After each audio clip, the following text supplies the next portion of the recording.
Also the members of the department, our staff, our supporters here who work very hard for this portfolio committee, our researchers, content advisors, our committee secretary.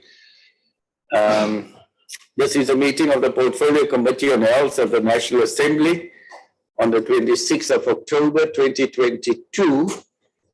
The purpose of our meeting today, honorable members, is to continue with the deliberations on the NHI bill on a clause-by-clause basis. You would remember that we had completed these deliberations up to clause 47, and we will continue today with clause 48 and onwards. Ms. Majalamba, if we can get an idea of attendance, and apologies, please. Good morning and thank you, Chair. I'll start with the members that have joined physically. It's Dr. Jacobs, Mr. Munyai, Ms. Gela, Mr. Suela, Mr. Paba, Dr. Harvard, Ms. Clark, Ms. Wilson, Mr. Van Staden, and members who have joined virtually, Dr. Tendo Bayo and Ms. Ishmael. I've received apologies from Ms. Lengwa, Mr. Imam Sheikh, and Ms. Sugars. Thank you, Chair. Thank you very much. Mr. Khatwa, are you here? Yes. Can you tell us who's here from the department?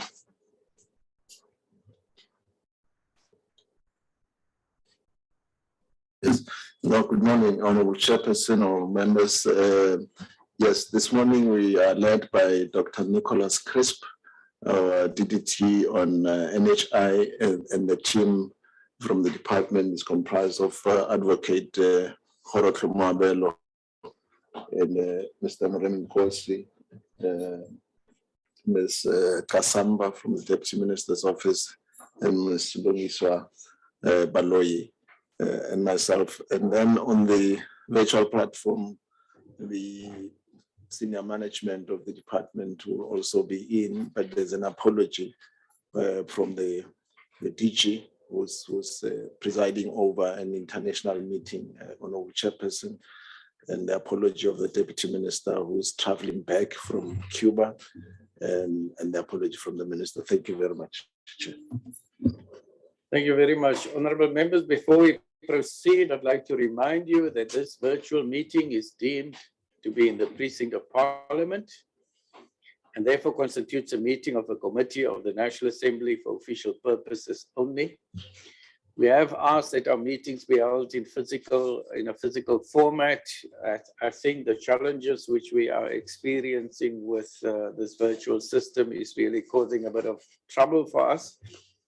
Having lost just 20 minutes, having lost 20 minutes today, and you would remember a few weeks ago, we also had the same challenge. So we should all really consider to attend physically these meetings as we proceed.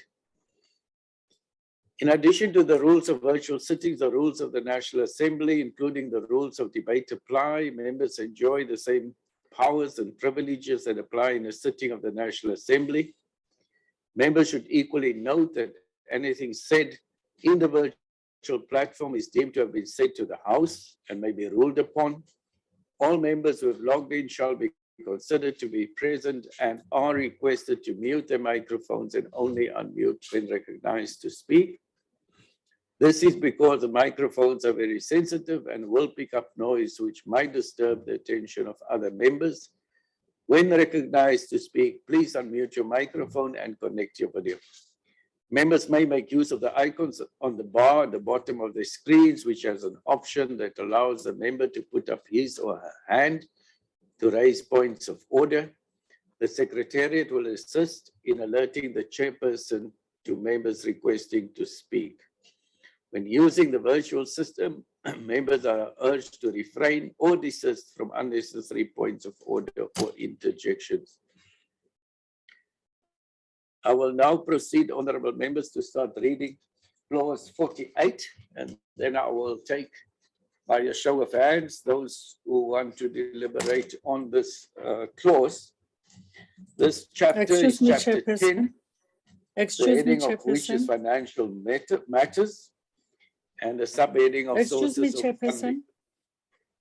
The revenue Excuse me. sources for the fund consist of money to which the fund is entitled in Chairperson. terms of section 49. Any fines imposed in terms of this act other than Chairperson. by a court of law. Any interest or return Chairperson, can't you on hear me? investment made by the fund. Any money paid erroneously to the fund which Vuyo, the did you mute opinion me of maybe? Minister cannot be refunded. Any bequest or donation received by the fund and any other money to which the fund may become legally entitled. Before I take those hands, I'd actually not recognize Ms. Sue Ann Isaacs of the Parliamentary Legal Services. I don't see the State Law Advisor's Office present here today. Pardon? They have joined virtually. So you're very welcome, both of yourselves. Thank you very much. Honorable members, I'm going to take hands. Wilson. Munyai. Kaba. Clark. Ella. Siwela. The sister. Chamber Choir.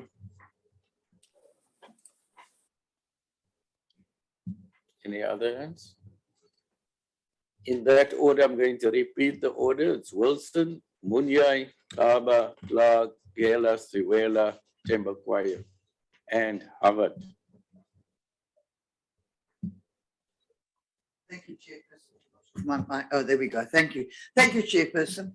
I think I'm going to start off by reading commentary from the Davis Tax Commission that was done in 2017. And I think this is where this whole section 48 comes into play, because I think the entire NHI fund revolves around this particular chapter in the NHI. And the Davis Tax Commission was very, very clear. It says the large degree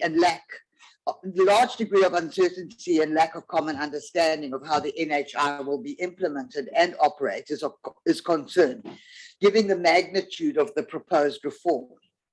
Given the considerable size of projected funding shortfalls, substantial increases in VAT or PIT and/or the introduction of new social security tax would be required to fund the NHI.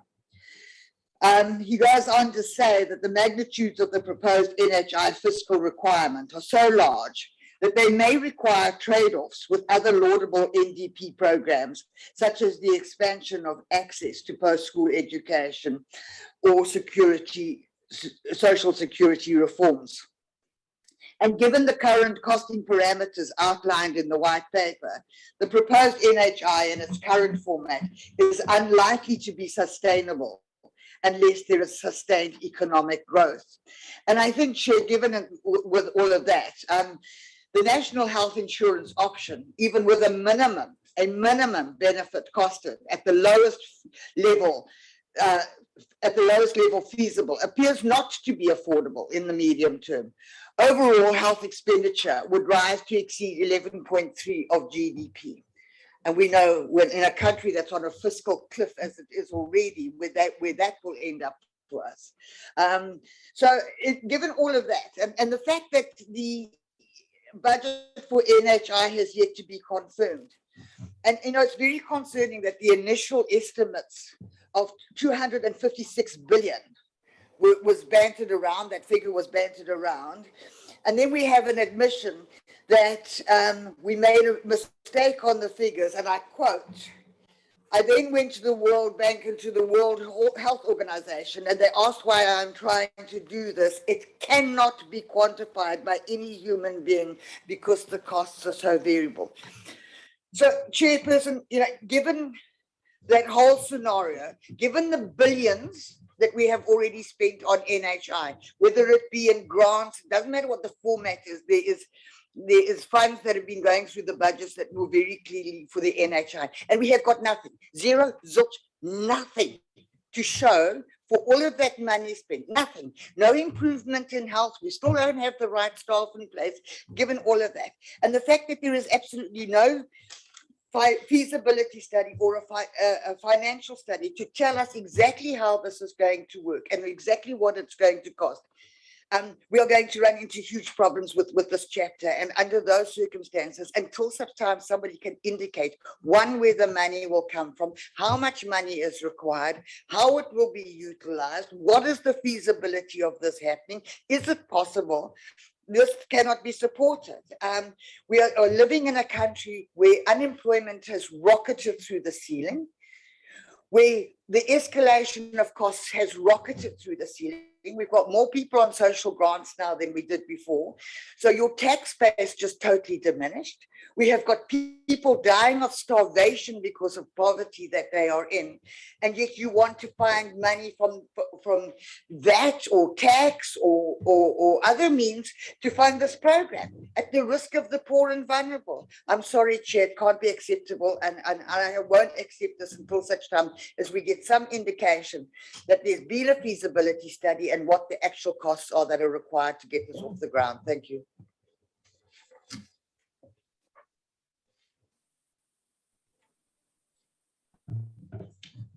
Thank you very much, Honorable Chairperson, for giving us this opportunity. I'm not going to engage on the austerity measures of the IMF and the World Bank, because that did not work in Africa and Latin America. They themselves confess about it. But the other critical issues, Honorable Chair, I want to focus on the contribution rather than quoting a rhetoric of the lobby group who does not like the NHI to break down the backbone of this two-tier system. What are our contribution, Honorable Chair? The African National Congress rise to support Clause 48 based on the following reasons. The question as to how much an NHI implementation will cost and where resources revenue will be is not an appropriate question to ask at this stage. This is because many countries implemented similar program just after the devastating effects of the World War. On the example being the United Kingdom in 1948 and Japan in 1961. The World Health Organization further cautioned that while costing assumptions and scenarios may be useful for raising core policy issues regarding the sustainability of reforms, it is not useful to focus on getting the exact number, indicating the estimated cost. This is precisely because evidence has shown that countries that have gone down this path have ended up tied up to endless cycles of revisions and efforts to dream up a new revenue resources, thus focusing on issues that have more to do with tax policy than health policies. We are saying, therefore, the issue of health, equal access to health care, it's not issues of mere cost. Life is key.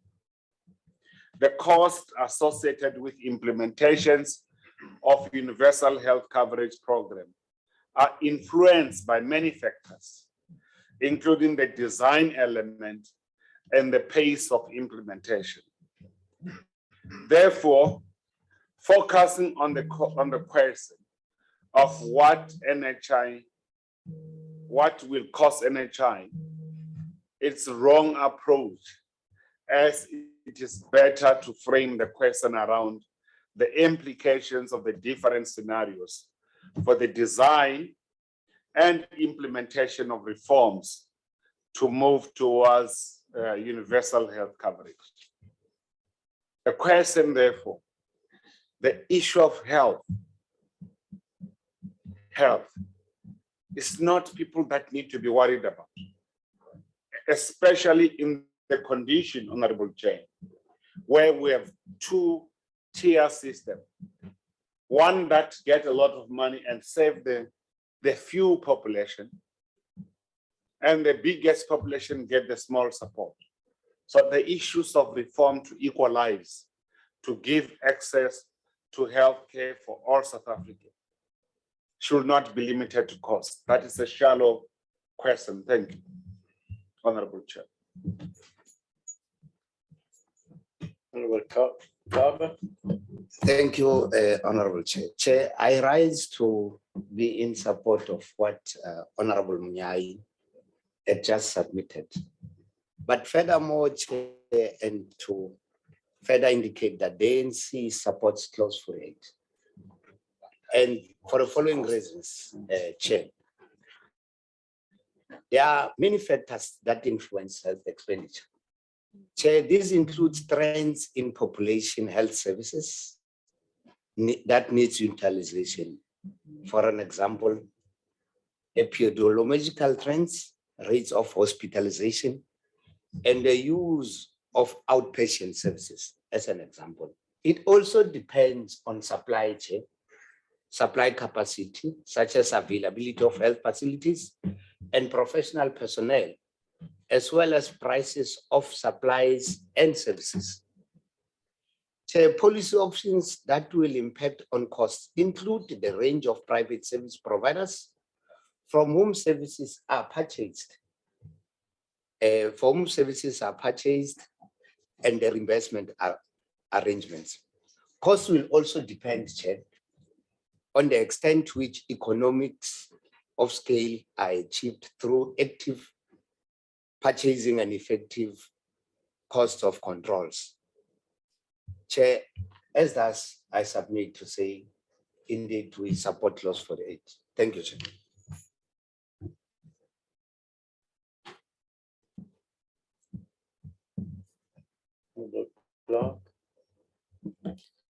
Thank you, Chairperson. I don't get the logic when we are told that you don't need a budget to provide services.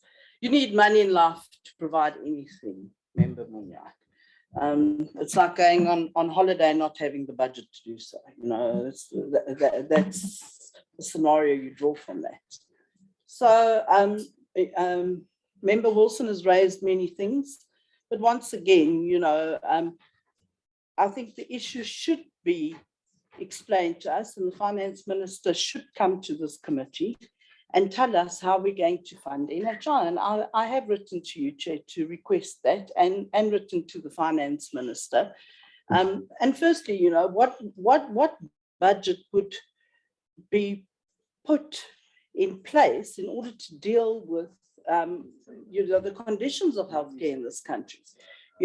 Firstly, obviously you've got to fix your environment before you can even implement any other new policy reform. And again, no feasibility study or test has been done to determine the exact costing model and whether Parliament and Treasury are able to provide such funding without jeopardizing the quality of healthcare. And, we would very much like to see that the current universal healthcare we have in this country, that the environment is actually upgraded in order to, if you're going to put this policy in place, obviously you've got to operate in a certain level of environment. You can't have people dying in hospitals because of malpractice and the incredible high illegal claims we have in our hospitals currently. And that just makes basic sense to me. Then clause D is extremely vague. And if certain monies paid to the fund are non-refundable, these need to be a clear, defined list of what circumstances this would be applicable to. Otherwise, it would also allow the minister unvetted powers to decide whether any monies paid by accident will not be refunded. I believe that whether or not money is refunded is a question of law. The subsection should be deleted in its entirety. And even if monies are paid erroneously to the fund, which it may be entitled to keep, this cannot be classified as a revenue source. Thank you, Chairperson.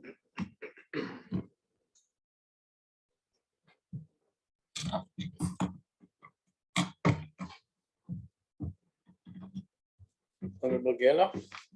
Thank you very much, Chairperson. Firstly, let me rise in support of Honorable Munyai and also Honorable Kaba on their submission. But Chair, we are not in holidays.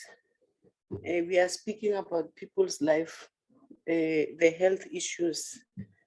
So let me clarify this, Chair. Let's clarify that NHI repurposes the bulk of existing budget and adds where there is a shortfall, honorables. And just to look at the current budget, you will get, Parliament will approve budget on an annual basis. You don't need to approve the budget now. It will be done when the Minister of Finance tables the budget. It's premature to ask for the cost before the Minister table the budget in the Parliament.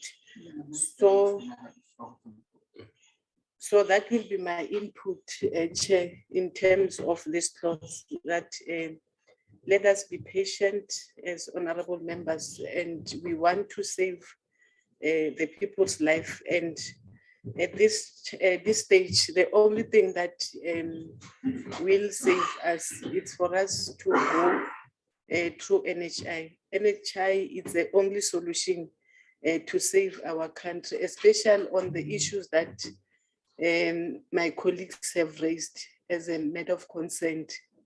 I think NHI will address all those issues. So South Africans have spoken, as we are here to represent people of South Africa. We must take the mandate of the people. We must not change what the people have said during our visit to provinces. We have engaged people, and they've told us we were supposed to implement NHI as yesterday.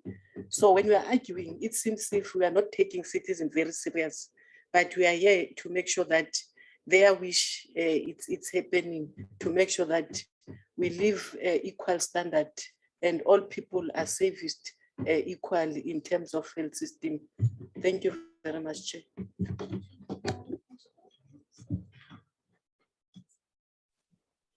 Am I next, Chairperson? Is there a point of order, Honorable Clerk? You may raise your point of order. I'd like to just raise a point of order on referring to the input of Member Gela. At no stage did I say going on holiday is more important than people's lives. It was just a comparison phrase, Member. Thank you. Am I next, Chairperson? Now, wait for the other members Also to point of finish order. first. I have another point that I'd like to raise in terms of the bill. So let the other members complete their turns first, and then I can come back. Thank you, Chair. Honorable Siwela. Thank you, Chairperson, and good morning to colleagues. Well, I rise to support the contribution made by Honorable Munyai and Honorable Kaba, as well as Honorable Gielan. The question of where is the money coming from? All government programs and policies are paid for from the fiscus, and government derives its finances from taxes. So the taxpayer will have to foot the bill. Thank you.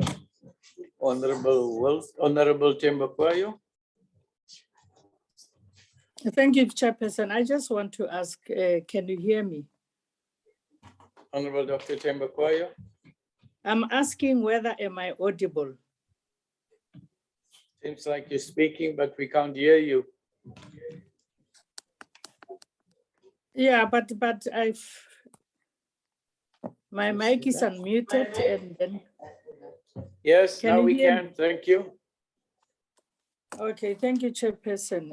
Let me just start by saying, Chairperson, you said something about of us attending physical, and I've got only one comment to say. we have unforeseen circumstances that makes us not to attend physical. So please put that in mind. Let it be physical stroke hybrid. Thank you. Pertaining to clause 48, I just would like by saying financial matters success depends on budgetary matters. So we cannot just take budgetary matters and pretend as if they don't play a prominent role here. And secondly, to say we are all representatives of the South Africans, those that agree with NHI, but there's also a percentage that does not agree with the NHI. So we are not speaking from one direction. We are speaking as representatives of those that say yes and those that say no. Clause 48, in connection thereof, there is an absence of information on the level of financing of and flow of money within NHI. So as a result, a transparent detailed cost system or financial model may resolve this challenge. And it's not in actual fact stated there clearly. Concerns are also raised around centralized procurement of health services, which definitely would compromise accountability and undermine the role of other spheres of government. What would be the NHI impact on taxpayers? How sustainable would it be given the fact that NHI will be collected through a number of taxes that include general tax, medical scheme, tax credits, and personal income tax? We all know that the health department or Department of Health suffer from poor management. How will they be able to can run this financial matters? We all know that the whole department suffer from gross inefficiency. They suffer from wastefulness, as it has been echoed even in the recent AG's report, with the center being the National Department of Health. We all know that the health department suffer from corrupt spending. As a result, clause 48 will be an example to create such a corrupt spending. As a result, clause 48 in its entirety should be deleted. The economic freedom fighters does not support this clause. Yes, Chairperson. Just look at your volume on your system, whether you can increase a bit. We're beginning to hear less of what you say. But I've increased it to the last. Can you hear me now? That's better, thank you. So where do I start? Where did you miss what I was saying? About 3 sentences back. Okay, if it's the 3 sentences back, is the one that says clause 48 should be deleted in its entirety. Thus, the economic freedom fighters does not support this clause. Thank you, Chair. Chair.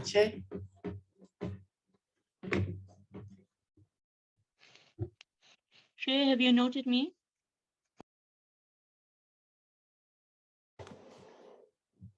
Is there a point of, I'll only take points of orders, otherwise you indicate you want to speak again later, please, honorable members. Only points of order now. Yeah, it's a point of order. Thank you. Yeah, Chair, I think what I wish to raise here, Chair, is that in looking to the, I think we must have read the bill and have listened to you. In looking to the source of funds, that is being looked at clause 49, not clause 48. So we can't confuse clauses here. Thank you, Chair. And the clause. Chairperson, if it's a point of order. Thank you. But Honorable Kaba, I think what we must do is, if you pick up something, any of us honorable members, that is not right, you can raise the hand, but it's not a point of order. then I'll give it us as ourselves another round to correct where something is said that is wrong. So that I stick to what the rules actually say about what a point of order is. So when you pick, any of us pick up anything that we want to contest that is said by another member, let us indicate so. And then we do that. I'll give you another opportunity. Honorable Gela, your hand was raised earlier. You want another opportunity in the end? Thank you. So it's yourself and Honorable Wilson. Right, next is Honorable Harvard. Okay, thank you, Honorable Chair, and also good morning, colleagues. Here, I just rise to support Honorable Muyai and Honorable Kaba's submission. Furthermore, I also support Honorable Gela and Honorable Siwela's contribution and input for clause 48. ANC support clause 48. Thank you. Van Staden, followed by Ismail and followed by Wilson and Gela again. Thank you, Honorable Chairperson. I want to support the fact that Member Clark was raised that the Minister of Finance must also come and address the committee at one stage about the financing of this bill. Remember in July 2019, it was reported already in the media that the Cabinet requested a new plan for financing this NHI system. And I think till today, we haven't even received any further information regarding that matter. Member Munya, yes, life is key, but it costs a lot of money to provide adequate health care to citizens of this country. And I think at this stage, we as South Africa simply do not have that money. Why? The reason for that being is due to corruption. And due to corruption, the public health sector has totally collapsed. So before all of this collapsing isn't fixed and proper attendance isn't been given to the public health sector and a proper financing model by the Minister of Finance and Cabinet is provided to the committee or to South Africans, I don't see the way that this thing can work. Yes, in 2019, this department had an underspending of 1 billion rand. That's a problem. That is problems. This year, we saw there was fruitless and wasteful expenditure of 1.3 billion rand. And we sit with medical legal claims with a value of 125 billion rand.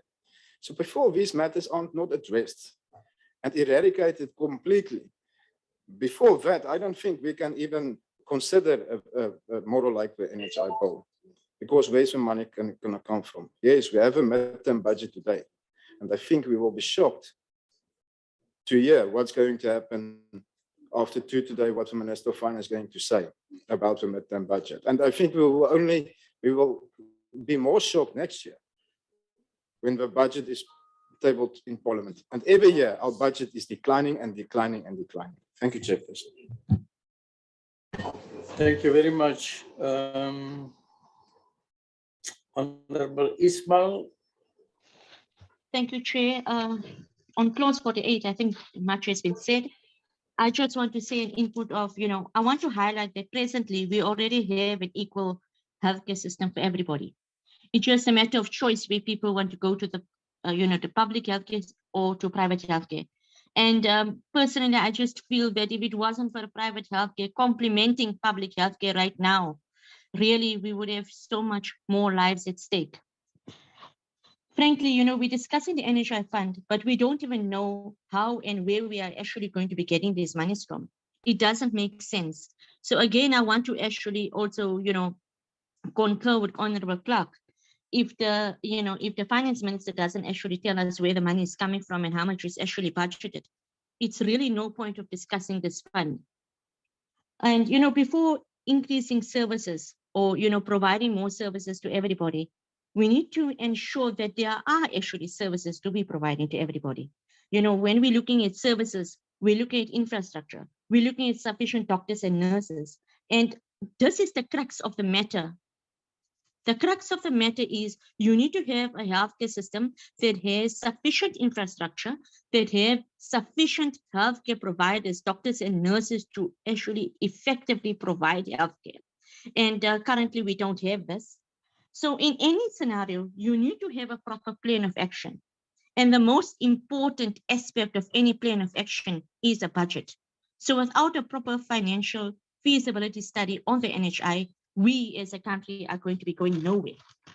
I want to further highlight at our NHI public hearings, I think it was made clear day in and day out at every hearing that we went to, it was stated the NHI seems to be a very good, system. However, but fix up the present healthcare system. We have white elephants of hospitals standing, nothing is coming out of it. We have infrastructure degrade. We have insufficient healthcare providers. I mean, we've got a shortage of doctors and nurses. We have a shortage of 27,000 critical skills in the healthcare sector. So, it's a matter to be pointed out to say universal healthcare is perfect and everybody would love it. However, in the current circumstances where South Africa is right now, I mean, the HU report stated clearly, that the department has regressed. The HU report stated clearly that corruption is taking place. The HU report stated clearly that is mismanagement. The HU report stated clearly that there are no consequence management measures in place. And considering all this, the amount of medical legal claims, the amount of backlog of surgeries, the surgical backlogs amounts, it tells you that we are trying to get something better done on the ground without getting the basics right. And obviously that is not going to work. So really, it comes back to the point, if there is not sufficient money in the system, in the budget, and the budget cannot, our fiscus is deteriorating, we're really going nowhere. We need to get the basics right first. Thank you, Chair.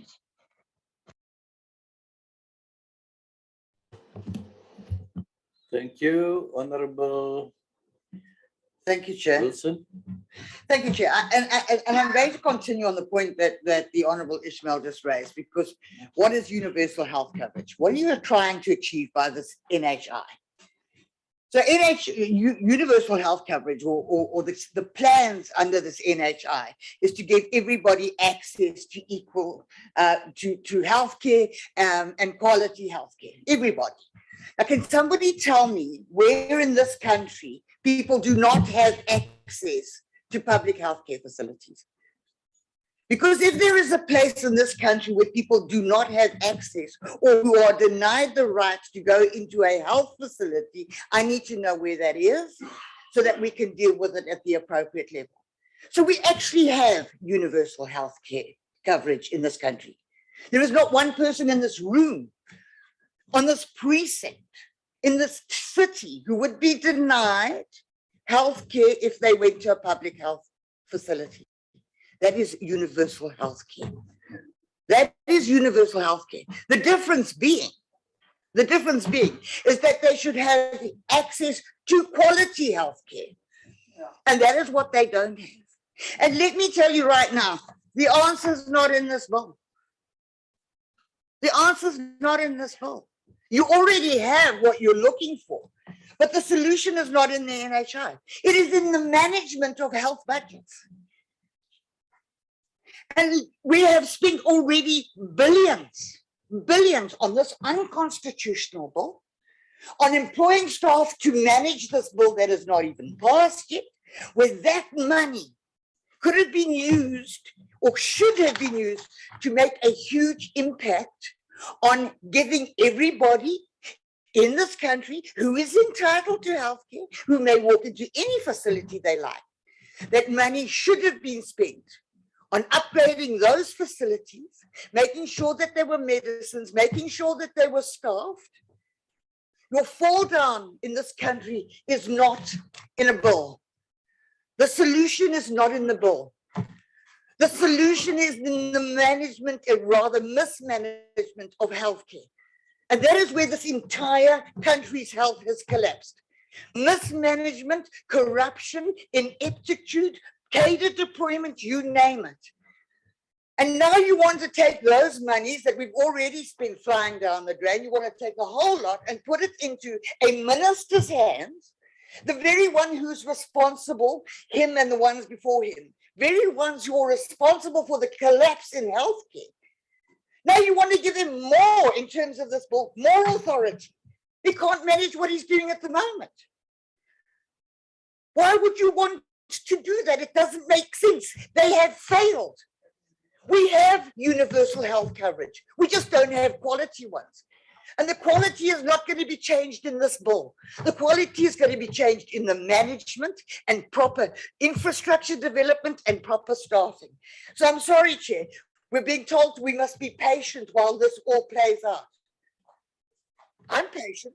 Tell the poor soul on the ground who's desperately ill and who gets a panado to be patient. We can't sit back and be patient while more money goes down the drain. I'm sorry, I could not support it. Thank you, Honorable Wilson. Honorable Kaba. It's me, Chair. No, it's honorable. Oh, no, I saw your hand again. I was going to ask you, is that a point of order again? So, no. All right. So now it's Honorable Skela and Munyai. Thank you very much, Chairperson, my hand is up. Chairperson. Shame Chairperson. on honorable. You know, it's so frustrated. Shame on you. Shame on you. You know, this bill was supposed to be passed last term on the 5th Parliament, but you failed Honorable to members, implement talk to me. the bill because you don't care about the poor. You just pretend as if you are representing the poor people. You are not, because you are covered. But hence you are fighting the NHI because you know that you are covered. You don't care about the poor people. So don't pretend as if you care about the poor people. No, you're in order. You're in order. Chair, we are not changing anything. I think clause 48 is relevant and we support it must be there because really we know and we understand that clause. Of course, we understand EFF never support anything that we bring forward to improve the life of the people of South Africa. Although they are saying they stand for the poor, but always they are negative when it comes to issues that are to be implemented. So I'm not surprised when they are saying they are not supporting. They are there for their own jacket. I hope South Africans will make right thing in 2024 because they are there for their own purpose, for their own interest, not the interest of South Africans. Coming to the NHI, Chair, NHI will operate within the budget. NHI is not a bottomless pit. NHI is designed to be a far more efficient than the current health system. I hope you will get my point and understand. Let us be clear. We have 500 billion in the current health system and only 250 billion is spent in the public health system. Unless we integrate funds available, we will continue to have inequality where the poor go to the public health and the rich go to the private healthcare sector, which is what apartheid left us. We need to change this, honorable members, to make sure that we all benefit equally. Of course, you know that you have benefited long ago, hence you don't care about us. Public sector users in the rural health areas do not have access to doctors and high technology that those in urban areas can access. This is because of separating the public and the private sector. Remember that the public and private sector healthcare spend about the same amount, and yet public sector spend at saving 80%. This is inequality must send. So I think, Chair, we need to correct all those mistakes and make sure that everybody have access equally so. So I fully support the issue of this clause 48 Chairperson that must remain with those clarities. Thank you very much, Chair. Thank you very much. Honorable Dr. Tembupuayo, I saw you raise your hand also on the platform, virtual platform. I'm not sure if that's a point of order, and if it is, I will allow you now. Thank you, Chairperson. Can you hear me? I can hear, we can hear you well, thank you. Okay. Okay, thank you very much. I just wanted to say the NHI bill is responsibility of the Minister of Health. We are here engaging on the NHI bill, but we don't expect some arguments and responses and heckling like it's happening right now. We are engaging on this matter, and we are talking to the minister. We are not talking to one another, please. I'm not in the mood today to fight, because I can be able to do that if I want to. Thank you. Thank you for that sober note, Honorable Dr. Chimbukwaya. Honorable Munyai. Thank you very much, esteemed Honorable Chairperson, esteemed Honorable members, and the people of South Africa. We got to understand one point, that for us to implement national health insurance policy, we don't have to be rich as a country.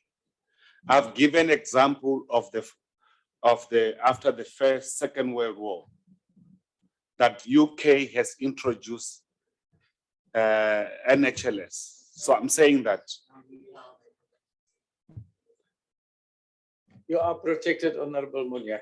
Okay. Honorable members, hang on, please. You've just heard very wise words from Honorable Dr. Chimbukwaya. Let's not interject. Please raise your hands and we will allow you an opportunity.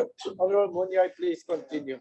Honorable Chair, the point is, we want to deal with, we're trying to reform the old apartheid two-tier system, two healthcare system. Two. We need, NHI will be one health policy, not two, for the country. One country, one health policy, not two separate healthcare systems, two-tier system. That should not be allowed. That should not be allowed. So therefore, the fact that people are speaking about rollout money and so on, it indicates that South Africa is not short of the money. Is that the biggest money go through the private healthcare schemes, which are saving the smaller population within the republic. Yet the masses of our people are not really having equal healthcare systems. I once gave my example, Honorable Chair, that if you don't have medical aid in the accident environment, you are not going to be picked up because you don't have medical aid. Of course, the rich few who have this medical aid, by the way, which at some point they're also required to pay out of their pocket. So the health reform is fundamental necessity. I agree with Honorable Suwela that all the policies, they get to be implemented, they get revenue from the tax. All the policies.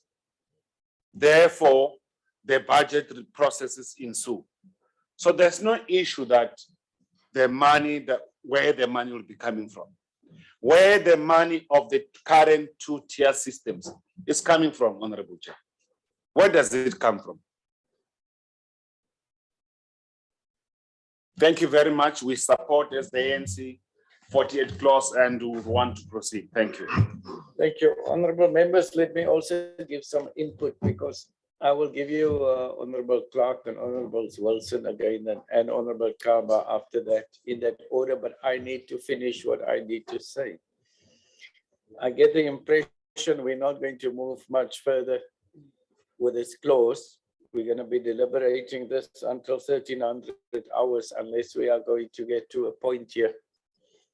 Now, honorable members, understanding what this clause says is it's saying that there will be a mix of revenue that will meet the principles of the NHI. And what are those principles? It's that of social solidarity, right to access, equity, efficiency, effectiveness, affordability, and appropriateness. We do have a history in South Africa that people were not granted the opportunity to have a better life and to be able to access healthcare where they were living. And one can hardly try, if one even tries to imagine it, one wouldn't be able to fathom how difficult that must be for the person who is ill or the person who is in need of healthcare and is not able to access that healthcare. So at what stage do we actually equate healthcare access, quality healthcare access for everybody? This is what the NHI is trying to achieve. It's trying to achieve that principle of all people being able to access quality healthcare. And for that to be done, there needs to be funds. And in order for there to be funds, there needs to be, in this bill, there needs to stipulate that this is how funds will be acquired for this particular purpose. And that is what we're actually deliberating on today. So for us to say that the clause must be excluded really does not make any sense, because how would one then be able to do what is right for all people? And I'm putting this again into context as to what had happened to most people in South Africa prior to 1994. So we need to be able to talk about funding for healthcare for all people. Now, it would therefore mean that it requires a diverse and interrelated set of sources of financing. And that financing must be able to meet the functions and responsibilities as outlined in the preamble, as well as outlined in Chapter 3, especially Clause 10 and its subclauses. The funding mechanism itself must be sustainable over a long period. It must ensure that the NHI reforms are appropriately funded, and whether those are tax design objectives, whatever they may be, that those objectives must correspond closely with the guiding principles of the NHI. And I think that's the bottom line of the discussion that we're having. It needs to be put in place, honorable members. So that having been said, I feel so much like a celebrity right now. Honorable members, Clark and Wilson. Thank you, Chairperson. Well, you know, at least you have quoted what needs to be done in terms of funding. I hope the rest of the members were listening, because, you know, in the beginning of this meeting, we were told that we mustn't worry about funding and don't have to worry about budgets and that kind of stuff, which is really 101 economics, let's be honest. I mean, you've got to have the funding model to produce what you need to produce. And I would just like to highlight that the current government have had 30 years to improve the universal healthcare system in this country. And, you know, and healthcare is on life support. And there is no argument about that. And therefore, it is very facetious to sit here and say that members on this side of the benches don't care about the poor of this country. It's absolute nonsense to say that. You know, and I mean, I think we should be on the ground more often and in hospitals more often to understand the real problems, because I do that all the time. And if you do that, then you will get the gist of what's happening in our hospitals. I mean, I can tell you, I just took my lady that works for me day before yesterday to the OR Tambo Hospital. She's in incredible pain and she needs to see a gynecologist. She gets an appointment next year in April. You know, so, you know, those are the kind of things that our people in this country are subjected to. So let's not just sit here and behave like there's been, there's the healthcare at this stage is 100% correct. And, we're providing a universal healthcare, quality universal healthcare to people of South Africa, because that is not the case. I really invite you to go and do some on the ground work. Thank you. Thank you. Honorable Clark, just on the word nonsense, I'm trying to figure out. Can you Yes, just Chair. withdraw that word, grab another word? Yeah. No. Remember that word, sorry? Not factual, much better. She's, Honorable Clark has withdrawn the word nonsense. Thank you. Yes, Honorable Wilson? Thank you, Honorable. Just a couple of things, and I think we are very excited to read now that the court has completely, in its entirety, abolished or said that the certificate of need and the legalities associated to that were thrown out of the court today as illegal and unfounded and cannot be done. So we're very, very excited about that. I think we're making moves in the right direction. But I think what is concerning is that the Department of Health spokesperson highlighted the serious implications of the judge's ruling on the national health insurance. So we're, as fast as you're trying to push the NHI through, the NHI is going backwards. That's according to your Deputy Health. It's in the press for those who want to read it. Sorry, Honorable Wilson, did you maybe just use the wrong word when you said judgment on national health insurance? You meant on certificate of need. The spokesperson of the National Department of Health. Yeah, yes, highlighted the serious implications for her ruling, for the judgment, for the ruling. I mean, judgment in this matter. Right, you want to maybe rephrase that because somehow it did not come out. Right, let me.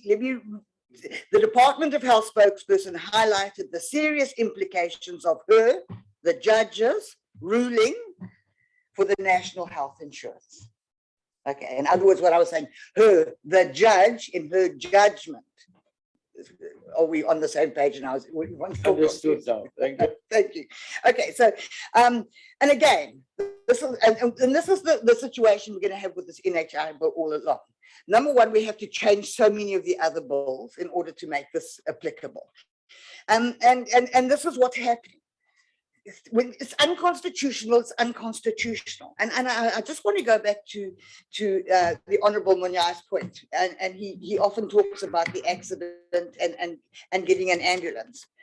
And that the fact that the private ambulance wouldn't assist. The question is, where was the public service ambulance? There weren't any. There aren't any. And these are the things we should be trying to address long before we get to this situation. Thank you, Chairperson. Thank you very much, Honorable.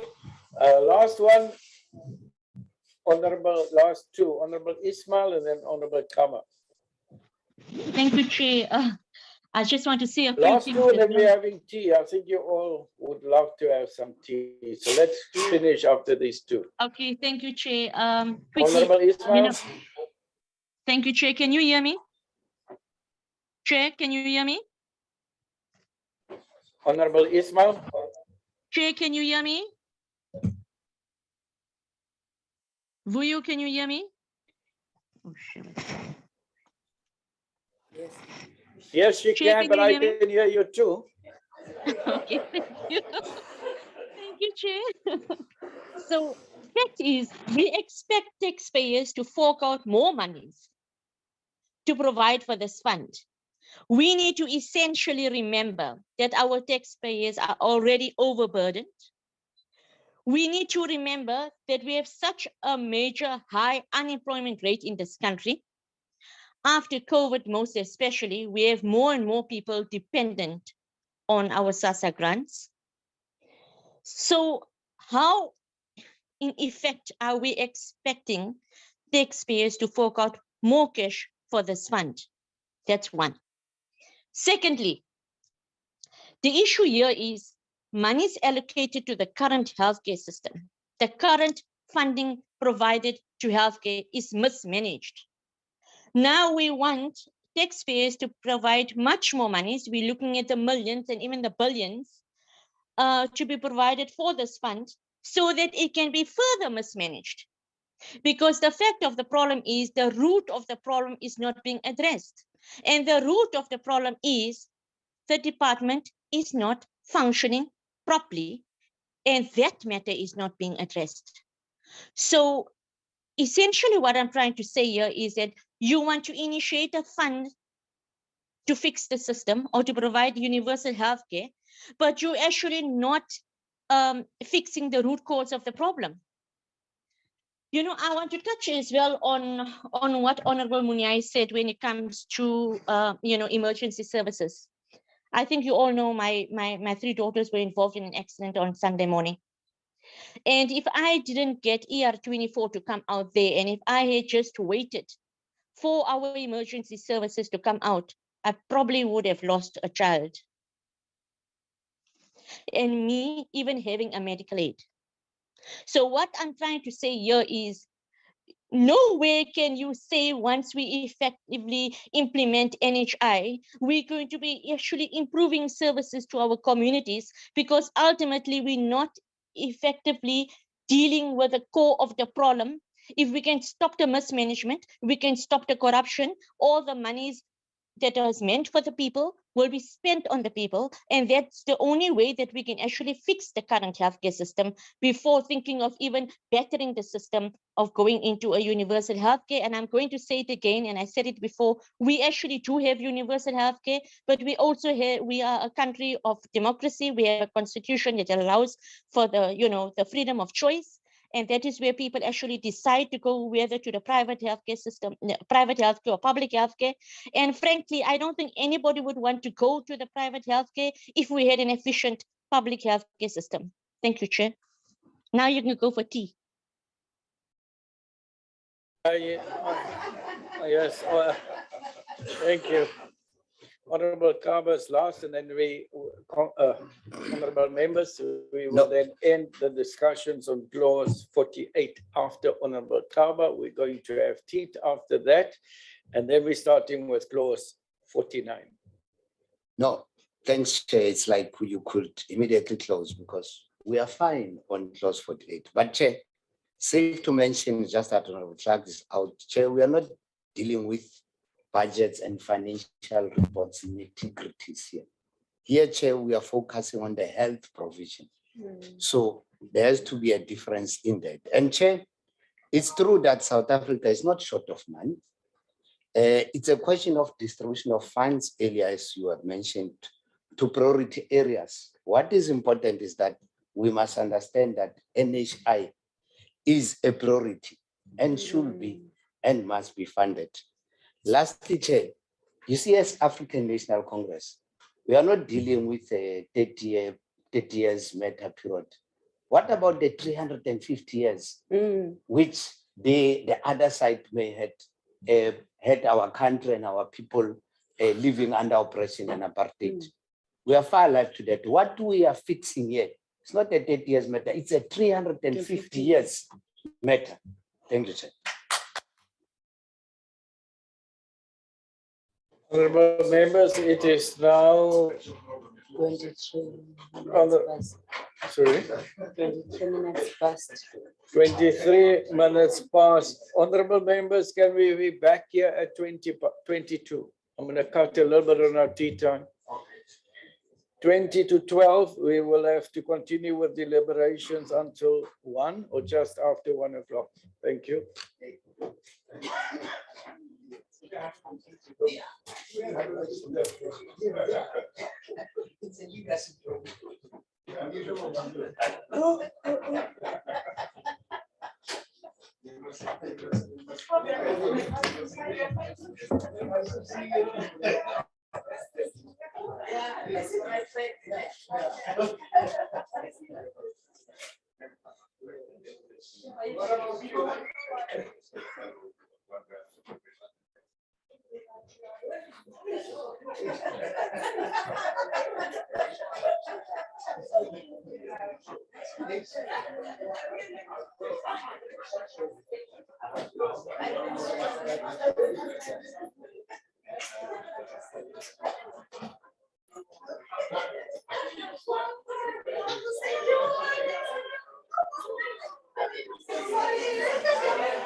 The heading is Chief Source of Income. The fund is entitled to money appropriated annually by Parliament in order to achieve the purpose of the Act.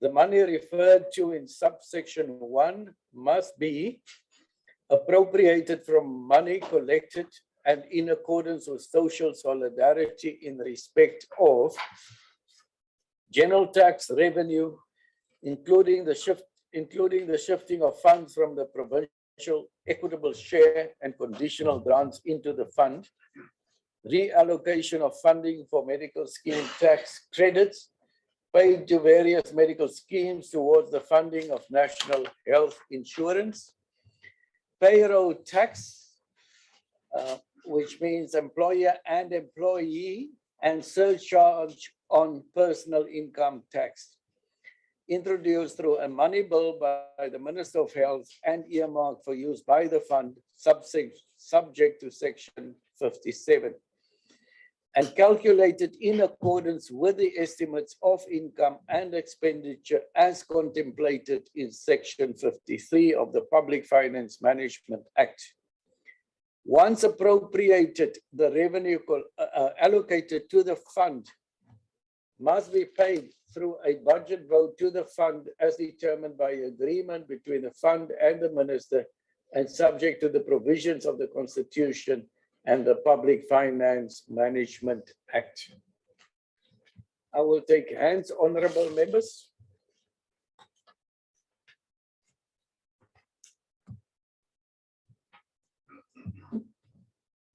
Ziwela, Van Staden, Clark, Ismail, Wilson, Kela, Kaba, Munyai.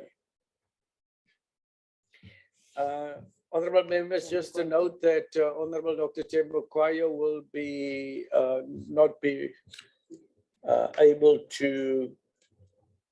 Oh, she's raised her hand. All right, we'll raise an apology later. Honorable Dr. Harvard, Honorable Tembokwayo, and then Harvard. Anyone else?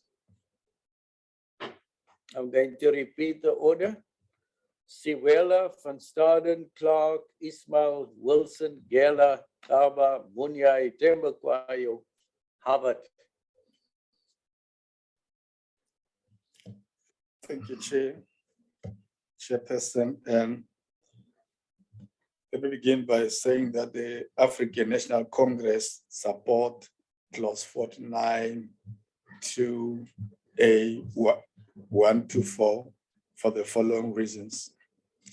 Clause 2A is important in that it incorporates the principle of social solidarity, which is defined as providing financial risk pooling to enable cross-subsidization between the young and the old, the rich and the poor, and the healthy and the sick.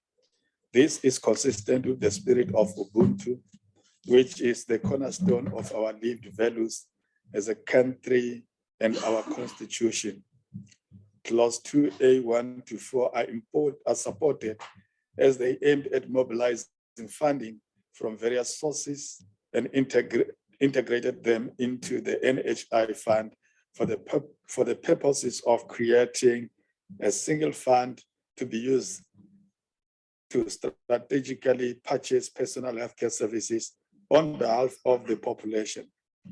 Reallocation of funding for medical schemes tax credits as provided for in clause 2A1 is particularly supported and critical in that it contributes to redistributive justice and thus promotes compassion, reciprocity, dignity, and humanity by moving resources from the better off towards meeting the health needs of the more vulnerable sections of our population. This will help redress the historical divide between the private and the public sectors and the inherent inequities that characterizes this duality. Thank you, Chair.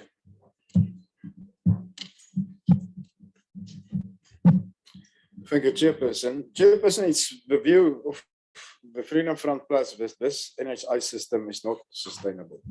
With an unemployment rate at 34.9%, as was reported during the third quarter of 2021, and 30 million people living from state grants out of a population of around 58 million people. This system cannot be a tax-funded system. The simple reason for this is that the economy is declining year after year, and thus more and more people are losing their jobs, and some even end up being homeless. And as a result, the income tax base is getting smaller.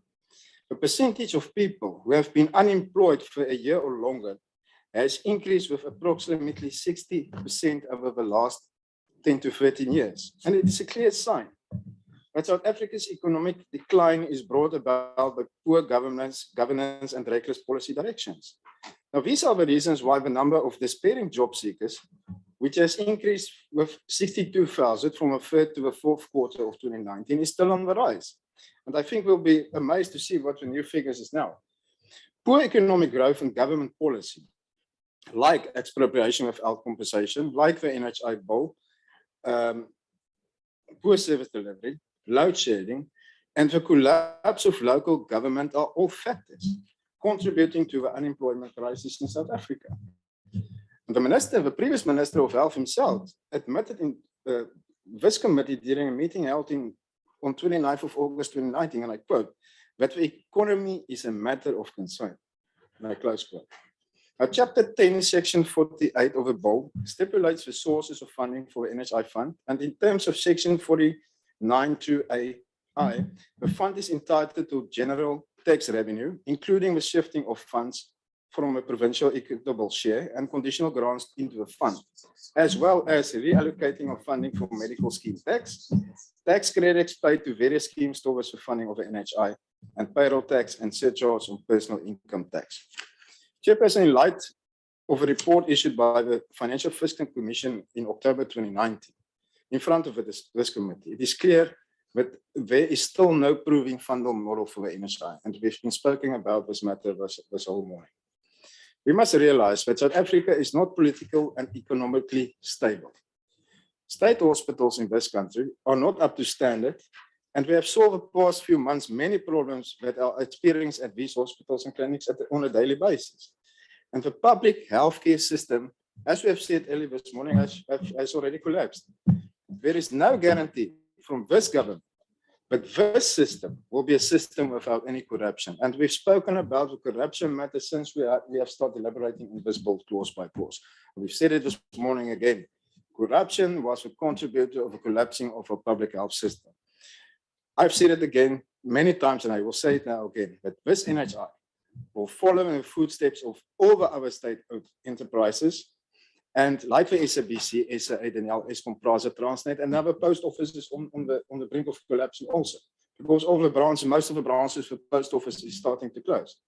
The NHI will be the sole cause of healthcare services in South Africa, both in the public and private sectors, collapsing and leaving nearly 58 million people without medical treatment. Thank you, Chairperson. That's much appreciated.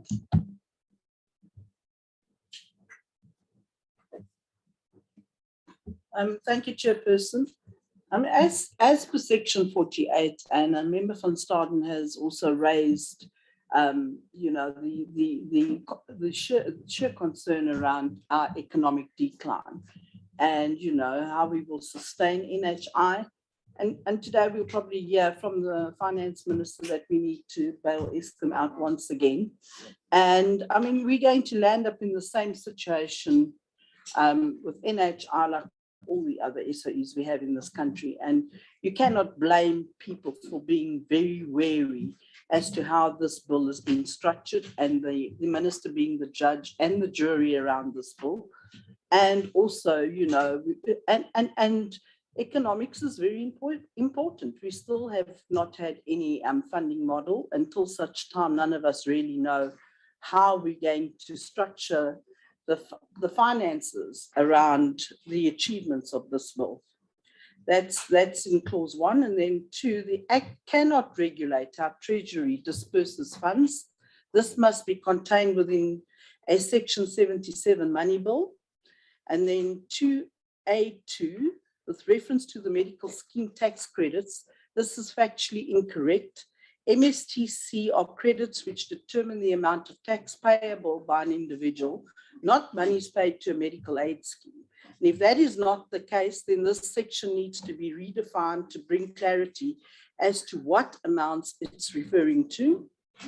The redistributing medical scheme tax credits from an individual would result in each person paying at least around 4,164 Rand of tax per year, and for those on medical aids, and this increases depending on the number of dependents you have.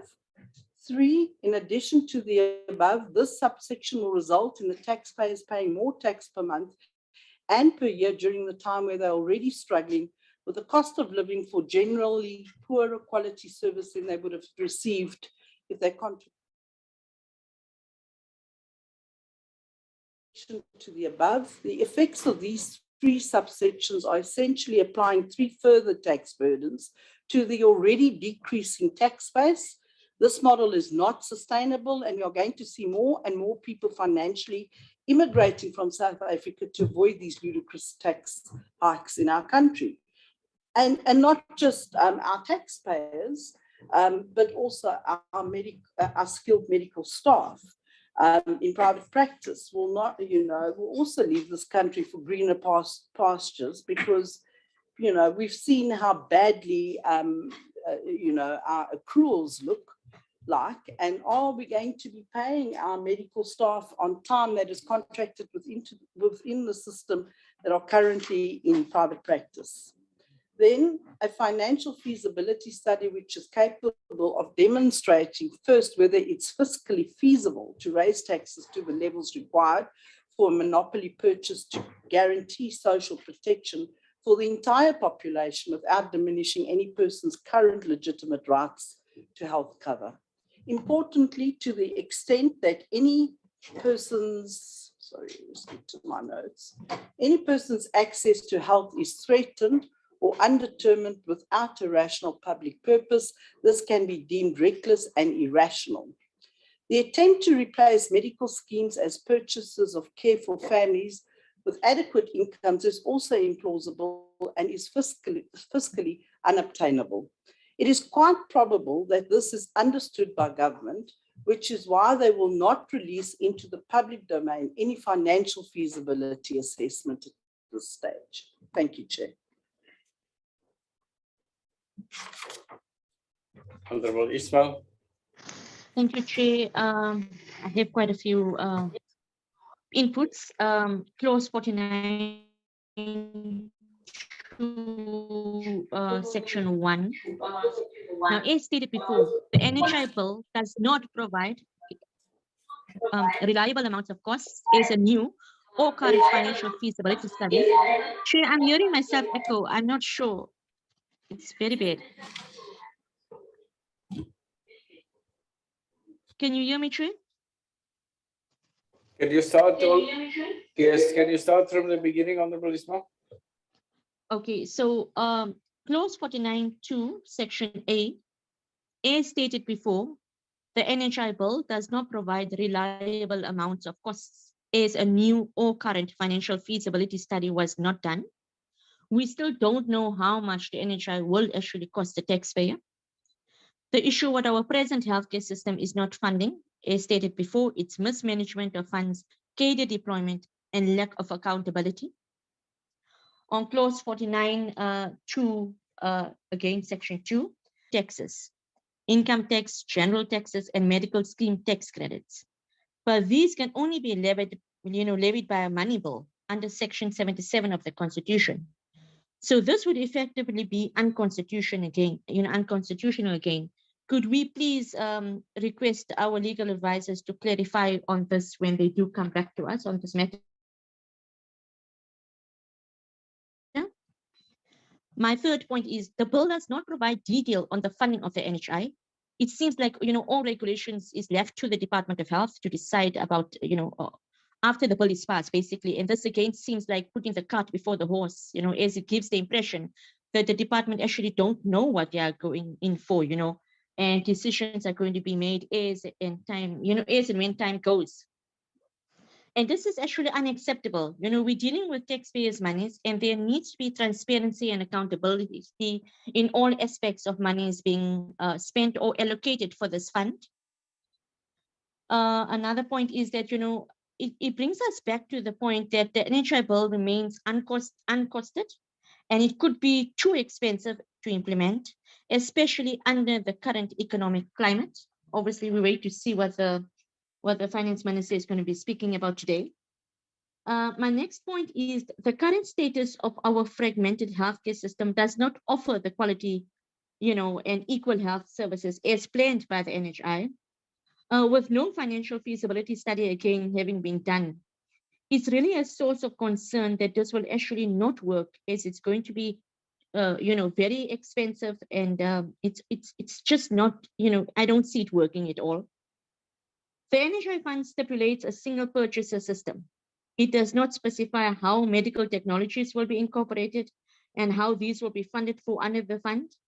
So effectively, again, there's no clarity on how the system will actually operate or function. The fund is also not specific in addressing donations. And lastly, the proposed taxes on employers and employees will place an already heavy tax burden on a fast shrinking tax base, as stated before. The medium-term budget policy statement stated clearly that the proposals in relation to the funding of the NHI are not feasible. This essentially means that the aim of universal healthcare will not be reached with the NHI. Thank you, Chair.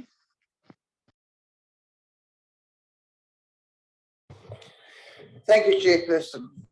I think I'm principally covered by my colleagues who've spoken ahead of me. There's just a couple of things I think need to be raising.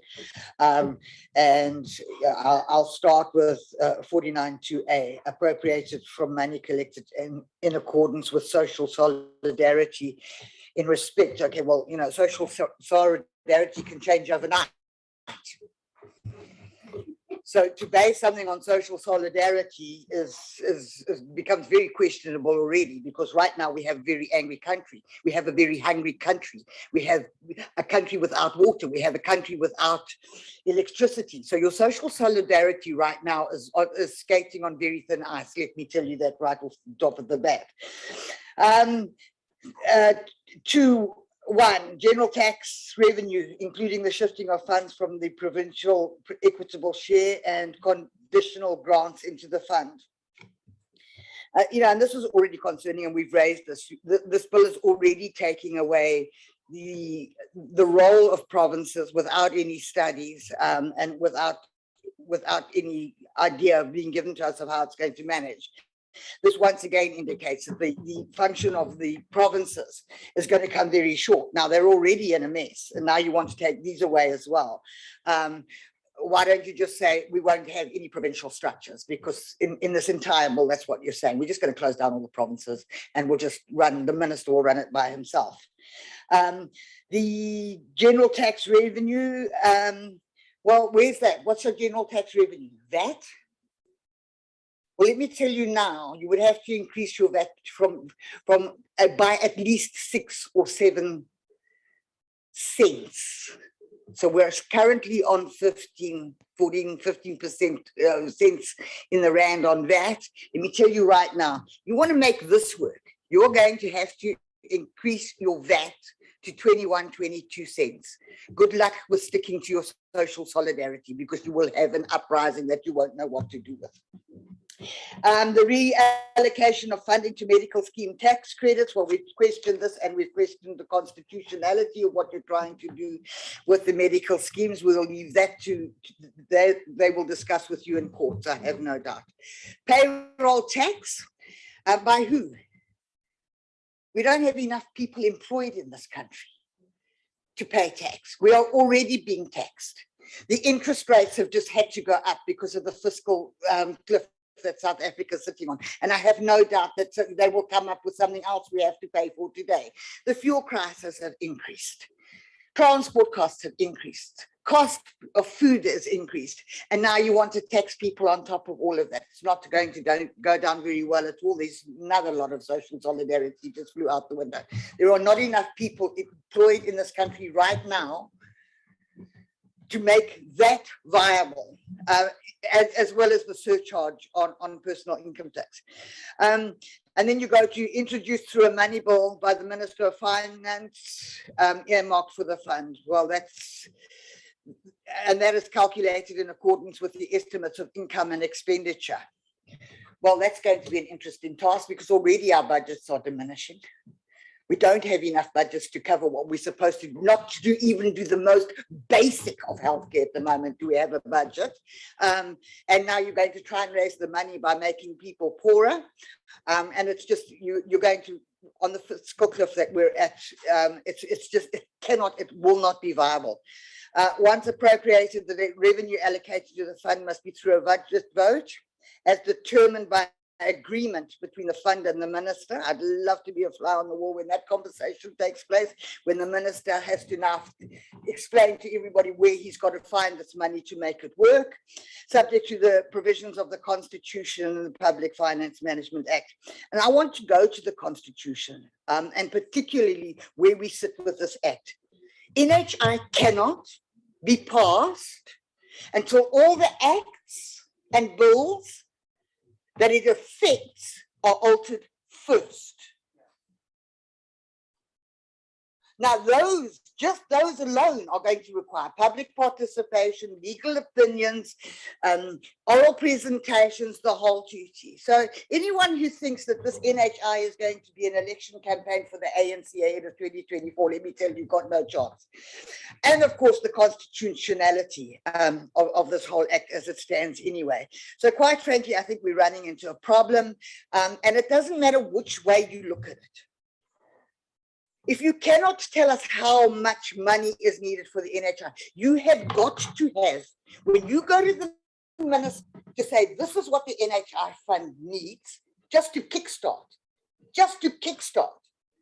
you've got to tell him how much you need and why. Well, why can't we be told how much you need and why? You can't go to the minister and say, let me Minister of Finance, will you give us 265 million? He's going to say for what and why and where do you suggest I find it from? And we need access to that information. And yet we're not getting it. And it's a simple, economic, straightforward proposal. You've got to have a starting figure. If you are going to go to the minister with the proposal of how much this is going to cost, can we be allowed to know it as well, please? Because this entire bill hinges on that. Thank you, Chair. Thank you, Honorable Geller. Thank you very much, Chair. Firstly, let me support Honorable Suwela on his submission on clause 49.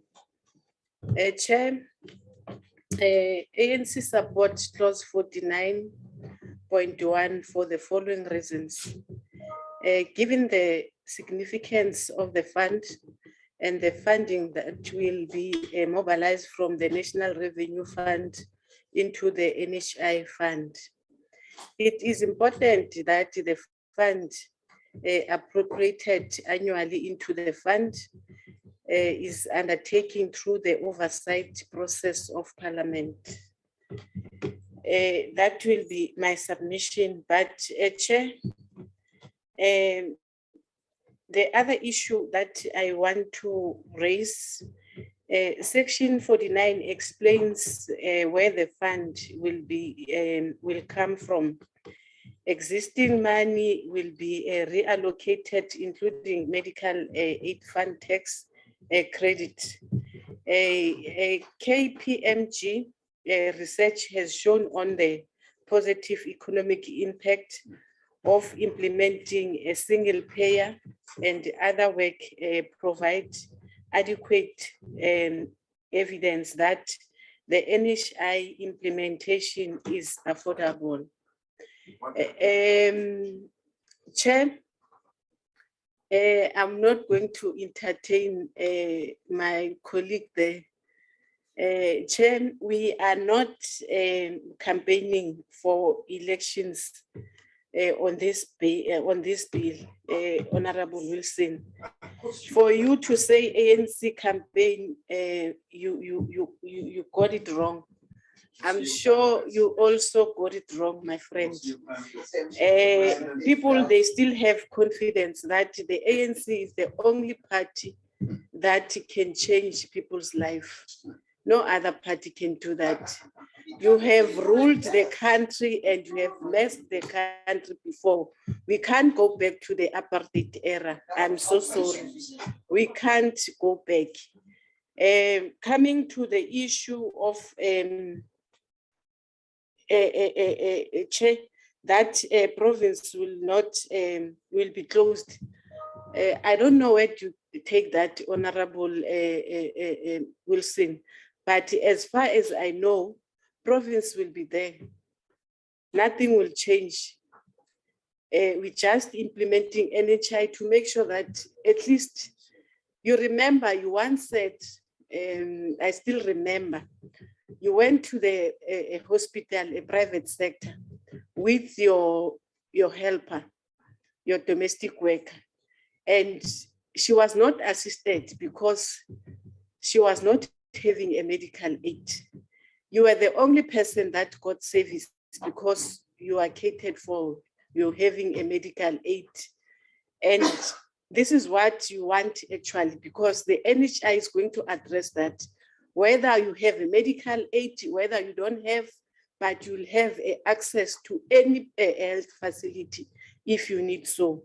So I think it's time that you must think out of the box and make sure that at least the NHI, of course, I know that you are contesting everything that we are saying, even if it's positive, you can't see it because you've got a negative mind to say that who are they to change the system of the health in our country, because you know that you are covered. You don't have to worry because your health facilities were made better than our facilities by then. And point of order, Chair. Point of order, Chair. She was correct. Point of order, you can't Chair. compare 30 years with 350 years ago. Chair, point of order. Just imagine what we have done. It's a big achievement from 395, 350. You can see we've got ideal clinic. We've got a best system in the country. Of clinics, even other hospitals. You can say, come on, because you are always negative. No, I've been. Recently, last week, 2 weeks ago, the minister was in Barra, where they've opened a trauma ward, which is a state of the art, actually, a very beautiful than when you compare before, because what we are correcting your leakage, what we have left for us. So Chair, point of order, please. I think let's Chair. work together. Let us be positive so that Chair, at point least of we order. improve the health system that we have, because really you can see actually, I know that you are not going to support this bill. You are just debating. Yes, that is your tendency. That is your tendency. And we are in order because we are here to serve the people of South Africa. Because you are not here, you are here for your own purpose. That's why you are against the NHI. Point of order. Because you know that most of the people will be benefiting from the NHI. Because you still have that mentality, Rona, you are better privileged, Rona, but we must suffer. But we can't now. Members. And now.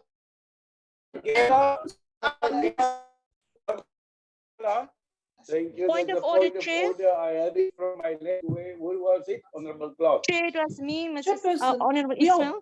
are working on a bill here, and every person has the right to express their concerns. I honestly believe that Member Gela is becoming personal now and attacking members personally, and I don't think that makes good camaraderie within this committee. And I ask her to please refrain from doing that. Thank you very much. Point well taken. Honorable Member Gela, please refrain from doing that. Please continue. Are you done? Chair, can you hear me? Honorable Chair.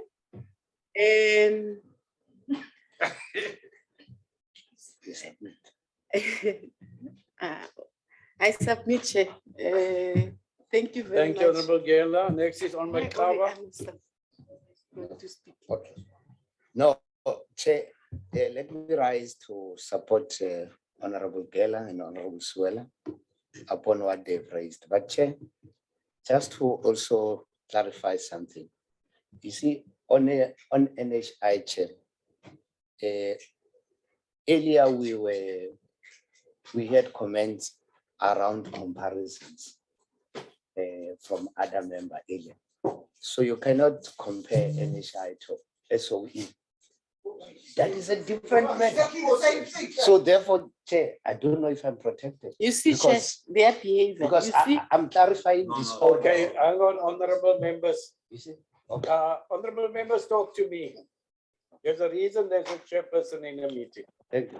Yes. Yes, maybe I'll even go so far that you must look at me when you talk and stop eating when you're in the meeting. So let us continue. I'm joking on that, and I've enjoyed honorable.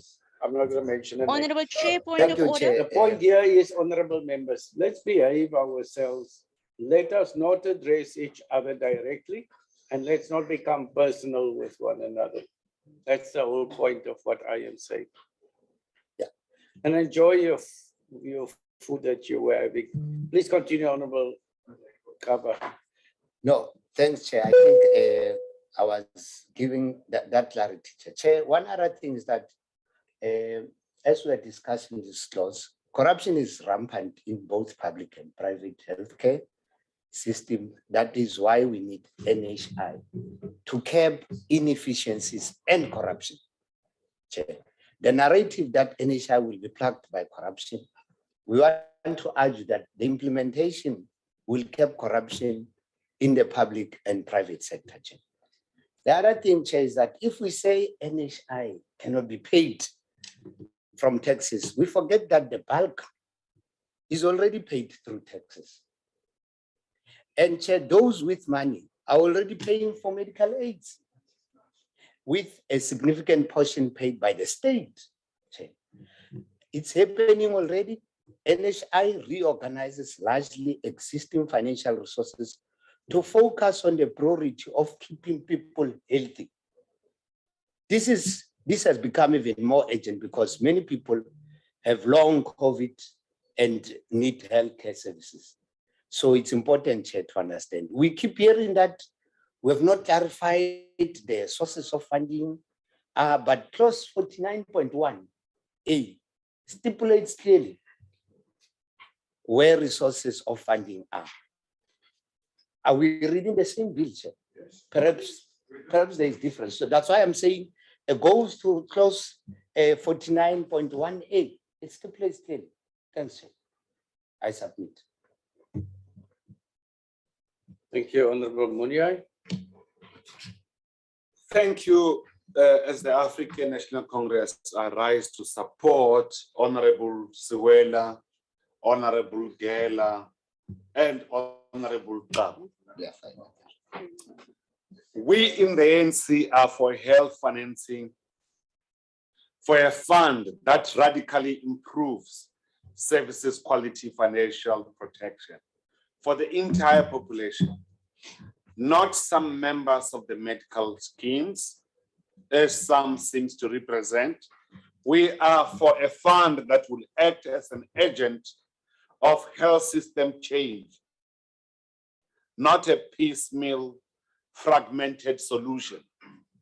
It is for this reason that the World Health Organization and the Organization for Economic Cooperation and Development, OECD, has declared that South Africa is an outlier because we are the only country in the world that is spending huge amounts of money on a minority section of the population, akin to apartheid, differing only with income levels. On the persistent myth, Honorable Chair, a myth that seeks to say that the country cannot afford NHI. it is too expensive. This is a dramatic myth. It is in fact the present system in which the government spent over 400 billion, Honorable Chair, as South African, that shows signs of unsustainability, wherein between 16 to 17% of the population spend almost whooping 4.4% of the GDP on their health, and leaving 84% of the population with merely 4.1% of the GDP. Honorable Chair, why are we ignoring the fact that we said about the built-in anti-corruption measures in which the participation of the Special Investigating Unit, the Hawks and the NPA, civil society group and the Department of Health, Council for Medical Schemes. This institution will establish fraud detection and fraud prevention even before a single cent is transferred to the NHI fund. Yes, corruption is rife, and we are taking dramatic measures to protect the NHI fund. By the way, Honorable Taba indicated that corruption is not within the state alone, even in the private sectors, and honorable members know this fact. Thank you very much. It is within this context that I support Honorable Suela, Honorable Gela, and Honorable Tab. Thank you, Honorable Chair. Thank you, Honorable Dr. Tembakwayo. Thank you, Chairperson. I hope I'm audible.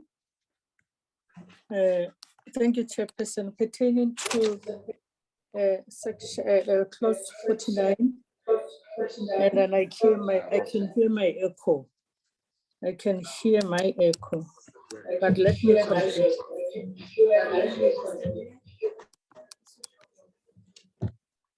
Chairperson. Okay. Okay. I just wanted to say under clause 49, the power of the minister should be replaced by the board and or council.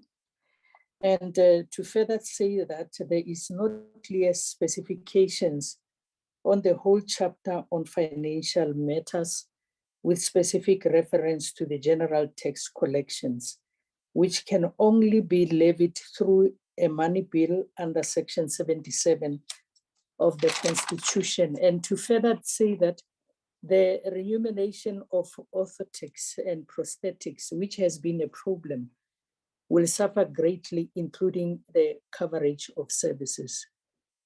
The limitation of the role of medical schemes could be counterproductive to the successful and sustainable implementation of the NHI simply because of a lack of available resources.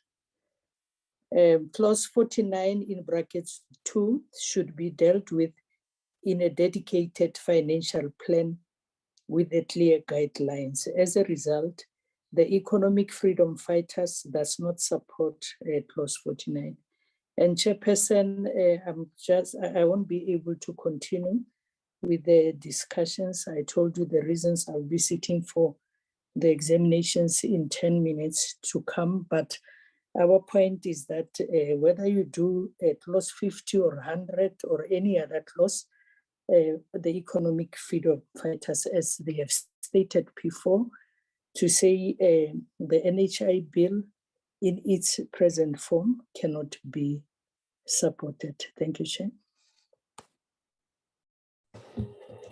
Thank you very much. We wish you well with the examinations, Honorable Dr. Tembakwayo. Honorable members, just to inform you, Honorable Dr. Tembakwayo is writing a LLB, so congratulations, and we wish you well with the exams. Next is Honorable Dr. Harvard. Thank you, Honorable Chair. ANC supports clause 49 2B for the following reasons. This provision ensures The NHI funds income and expenditure processes and statements are fully compliant with the provisions of Section 53 of the Public Finance Management Act, which stipulates the requirements for annual budgets by non-business Schedule 3A public entities. Furthermore, I rise to support Honorable Siwela and the Honorable Gela, Honorable Kaba, and the Honorable Moyai's submission. Thank you, Chair. Thank you very much. Honorable members, from myself, I want to talk on section clause 49.3. Now we understand that there are requirements for section for Schedule 3A entities in terms of budget allocations, etc. And we all understand it, and it was alluded to before by another honorable member. So it's important that this clause must be in this bill in order for there to be consistency with the processes with regards to budget vote appropriations. All funds appropriated to the fund must follow due process and must be constitutionally sound and compliant with relevant Public Finance Management Act requirements. And I want to also support honorable members Gela, Kaba, Munya, Siwela, and Harvard with what they put forward to us. I think that's the end of this clause. Honorable Wilson has raised a hand. I'm going to take that hand. That would be the last hand on this matter. Thank you, Chairperson. I think it's very, very important that I clarify a statement that was made here, because this tends to come up quite regularly, and it was about me taking the lady who works in my house to have the COVID injection. I took her to Clicks, and Clicks refused, and this is why I raised it in the meeting that I did that day. Clicks refused to give her a COVID injection because she did not have a medical aid. And when I threw my toys out of the cot and said that was discrimination and it wasn't allowed to do, the response I got from Clicks was, that is our instruction from the government. The Department of Health says we may only inject people who've got medical aids. And that was why I threw my toys out the cot. That is why I lost my temper, and that's why I raised it in that meeting. And it was a fact. And I threw my toys out of the cot in Clicks that day because I actually care for her. So please don't question whether or not I care about people in this country. I have yet to see a media release from the ANC members who've gone on an oversight to a hospital where they've gone into the media and say the condition of this hospital is disgusting, that people are dying, that babies are having streets in front of the gates of the clinic. Now, Mr. Honorable Carver says he doesn't understand why we're questioning where the money should come from. You're right, it's here. The question is not the where, Honorable Carver, it's the how. And let me give you an example of what I'm talking about. Because you're talking about taxing everybody again and again and again. Now, if you've got a cow and you want milk from it, you can't milk it 24 hours a day, 7 days a week, and expect it to still produce milk. It can't. You cannot tax people on personal tax, VAT, personal tax, whatever. You cannot keep milking the same cows and expect to get a different result. It's not going to happen. And sorry, Mr. Munya, NHI is not a myth. It's not a myth. Because we already have universal health coverage. We already have national health. You could go to any facility you like. You can go to any facility you like. So it's not a myth. It's a reality. The only problem is you don't know how to supply quality healthcare, and that's why you want to rob the people to make it easier for you, because you can't manage, you can't budget, you can't appropriately deliver healthcare, so you need to find some other ways of doing it by putting your hand in the pot. Thank you, Chair.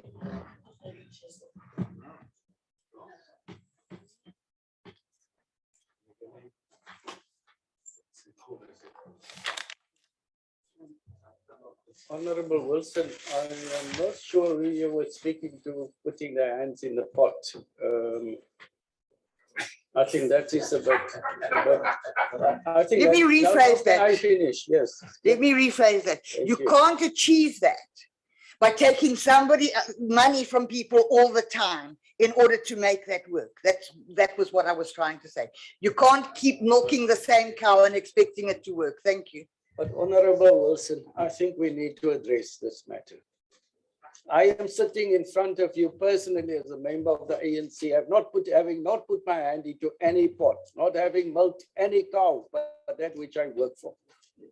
So this narrative of putting all people who are members of the African National Congress into some or other machine that is taking monies from the public person everywhere else is a wrong narrative. We should stop using it here in the manner that is being used. I'd like you to rephrase that. And I'm certain the honorable members sitting here are in the same situation. And I really don't think it is correct to continuously say that. And I want to remind you that some of us are members of the African National Congress because we were oppressed, because we had to resist. We had to go and join an organization that was willing, that we were willing to serve and change the status quo. So therefore, we do have an obligation to the people of South Africa to continue to do the work to transform what was there, what was in place before. But it doesn't mean we are corrupt people. I'd like us to get this narrative correct and not just brush everybody with the same brush or comb. Thank you. Thank you. Well, you've asked me to rephrase, so let me do so, Chair. Okay. When I talked about milking the cow, the example is you can't, my argument was you can't keep taxing people, vetting people, doing those kind of things. It is like milking a cow. If you try to take that same thing from the same place every time, you're going to run out of milk. That was, I hope that narrative explains. Thank you. Thank you, honorable members. We are now at clause 50. And the heading is auditing. It reads as following. The Auditor General must audit the accounts and financial records of the fund annually as outlined in the Public Audit Act 2004, which is Act number 25 of 2004. I'm going to take hands. Clark, Kaba, let me just get to writing this down.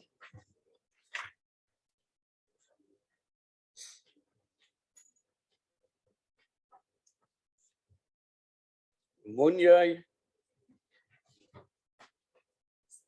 Gela, Harvard, Wilson, Siwela. In that order, honorable members. Clark, Kaba, Munyai, Gela, Harvard, Wilson, Siwela. Thank you. Thank you, Chairperson. I mean, this section is noted, and please do not take this personally, Chairperson. I'm working strictly from the Zondo report, as well as the AG's report, and not accusing anybody personally. However, there needs to be more stringent checks in between to avoid wasteful expenditure and corruption occurring prior to the AG's audit. Money will be looted on a scale of far larger than what was found in state capture if we do not have strict and tight controls over how money is transferred and spent. Thank you. Cover. Thanks, Chair. Chair, I think as the ANC, we are for the NHI.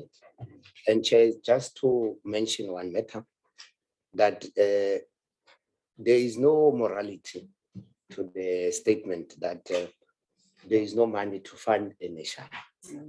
And when all of us as members of parliament are getting huge subsidy from government when the rest of our people do not enjoy such privileges. So I think I just wanted to make that very clear. We are for NHI, Chair. Thank you. Thank you very much, Honorable Chairperson. The African National Congress rise to support clause 50 based on the following reasons. To ensure that the NHI fund is effectively and efficiently managed, it is important that its operations are subjected to audits as provided by the Public Audit Act of 2004. This will ensure that the fund is reliable and effective system to enable good governance and the use of allocated resources, and that allocated funding is used to benefit users, especially the most vulnerable members of our population. Therefore, I recommend that subjecting the fund's operations and propose will assist in with maintaining a robust internal control systems, which will help it is in actively detecting and preventing various kinds of irregularities. This will also assist in ensuring that the fund is safeguarded against the possible fraud, corruption, or maleficence through holding its executive accountable, verifying that the allocated budget was utilized responsibly and for intended purposes. So that's why, Honorable Chair, I put the fact area to say is that there will be detective systems that are put forward integrated with the NHI. I therefore support what Honorable Kabas would have said, and thank you very much for the opportunity. ANC support the bill, the clause 52. 51 in totality. 50, sorry. 50.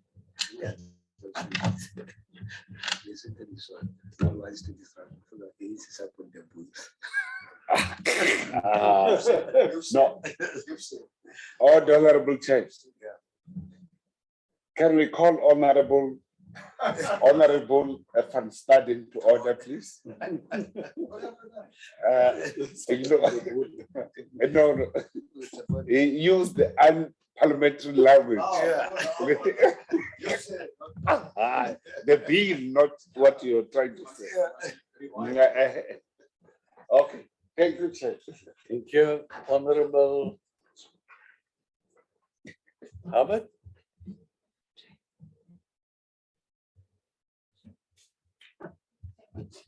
Okay, thank you, Honorable Chair. I here just rise to support the colleague, Honorable Kabas in submission and also Honorable Muyai's submission. ANC support clause 50. Thank you.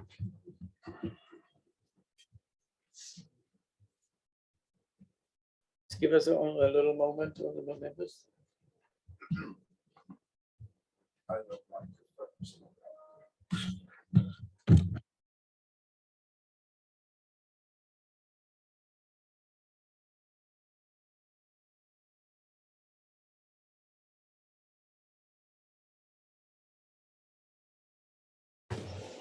Thank you, Honorable Wilson. Thank you, Chairperson. Obviously, one has to support Section 50 because we've put ourselves in a situation where we've put the minister and his political appointees in every position under the sun as far as this bill is concerned. So it would have to be very, very, very carefully audited. And so, yes, we'll support Section 50. Thank you. Honorable Siwela. Thank you, Chairperson. I rise to support the submissions made by Honorable Minyai Kaba in their support of the clause 50. Thanks. Thank you. Any other members?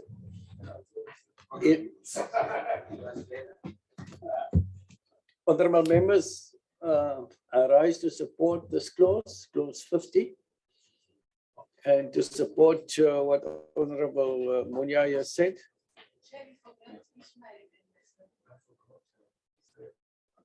Oh, for some other reason, I had actually ticked your hand as you having spoken, but you can speak after me, Honorable Gela.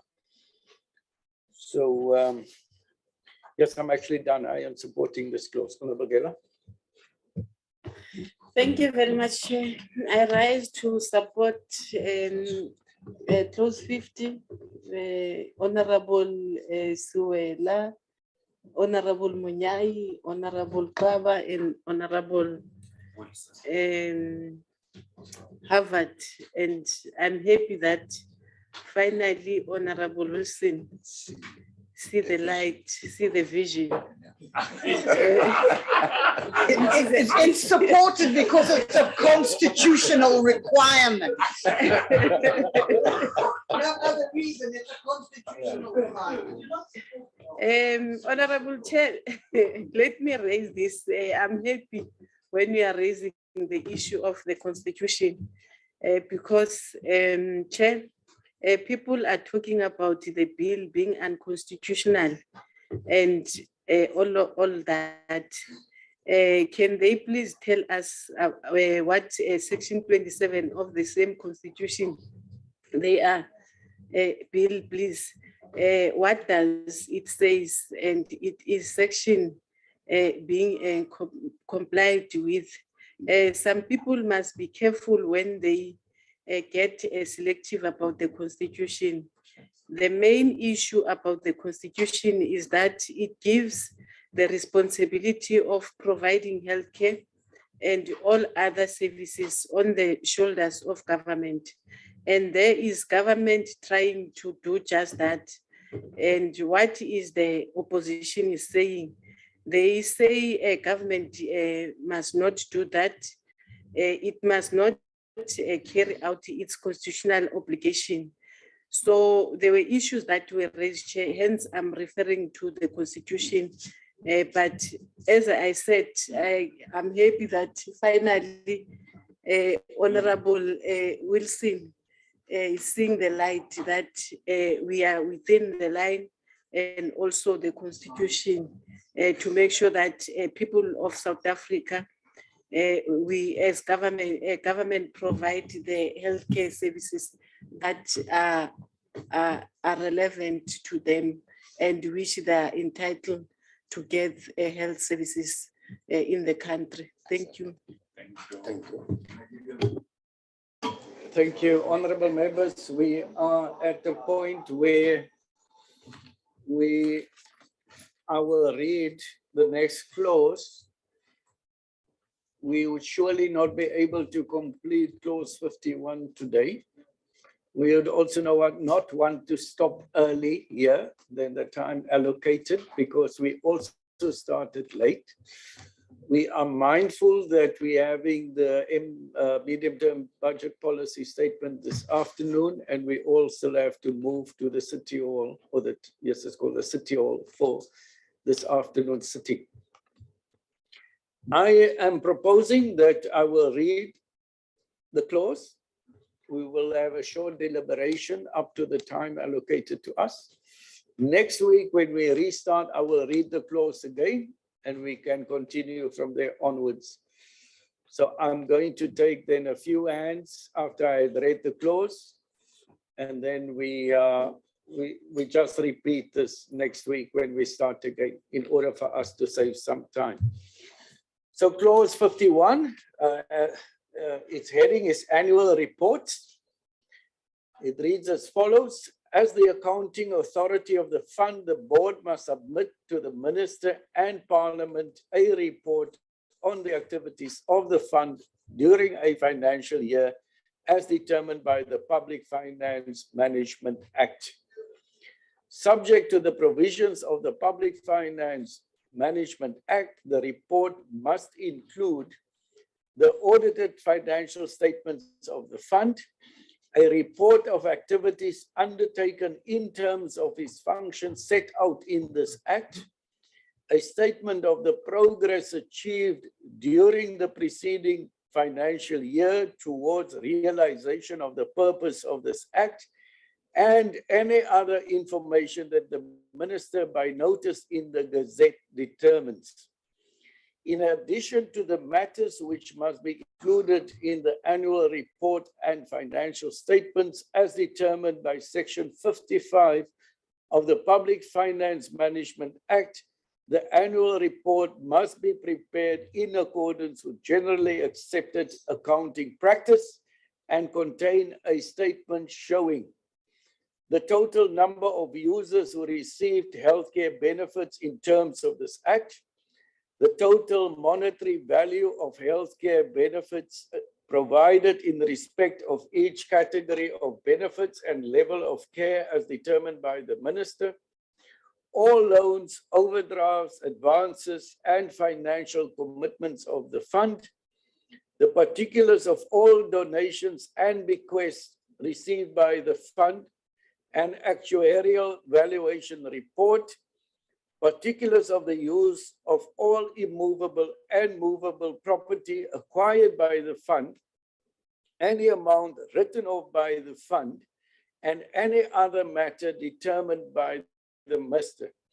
The minister must without delay table a copy of the report in the National Assembly and submit a copy of the report to the National Council of Provinces. I am going to take hands. Munyai, Clark, Kaba, Siwela, Gela. We're probably not going to get through all those hands today. Honorable members, when I disallow your hand later on, don't blame me personally. It is the time allocated and we'll go from there. So let me start again. It's Clark. No, it was Munyai,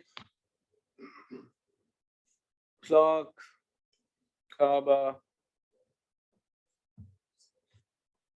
Gela, Wilson, Siwela, Harvard. In that order, honorable members. Thank you, Honorable Chairperson. The ANC support the clause 51(3)(a) for the following reason. The clause is exceptionally important as it requires for the fund to report publicly on the number of users that have access and utilize the personal health care services from the various accredited contracted providers across the country.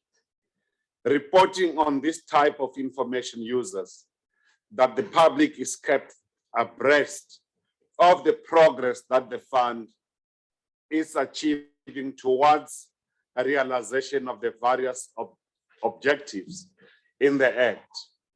Therefore, including that the progressively achieving the universal health coverage in the country.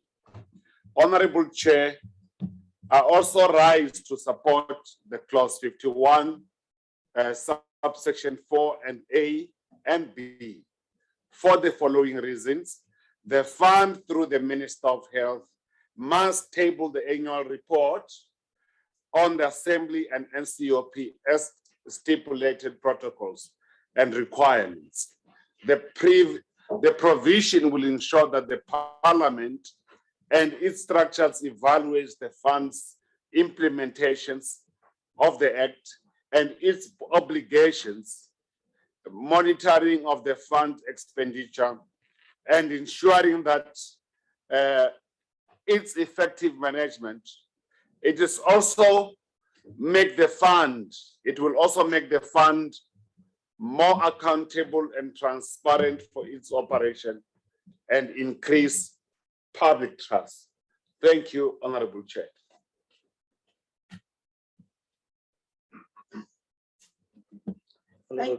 Thank you, Chairperson.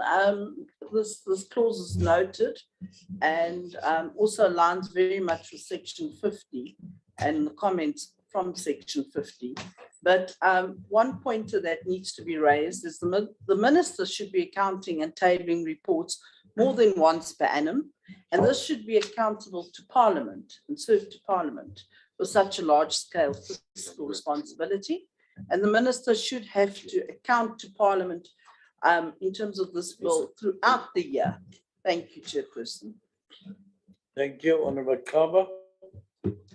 Thank you, Chair. I rise to support what Honorable Nyaya raised. Furthermore, Chair, to say that the ANC supports subsection clause 51, subsection 1, under the following reason.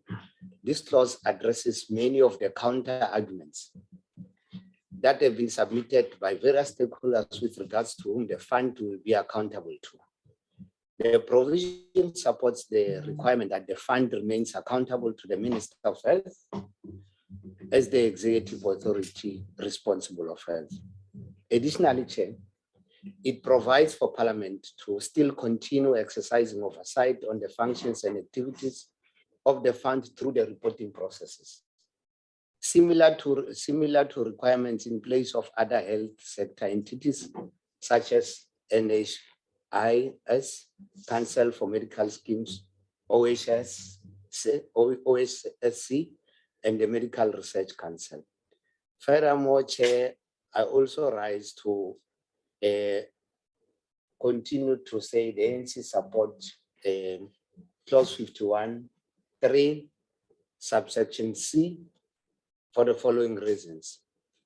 Given the nature and anticipated functions and activities of the fund, it is important, Chair, that all structures to which the fund reports and remains accountable, including the public, are kept aware of all the financial transactions and up-to-date financial status of the fund.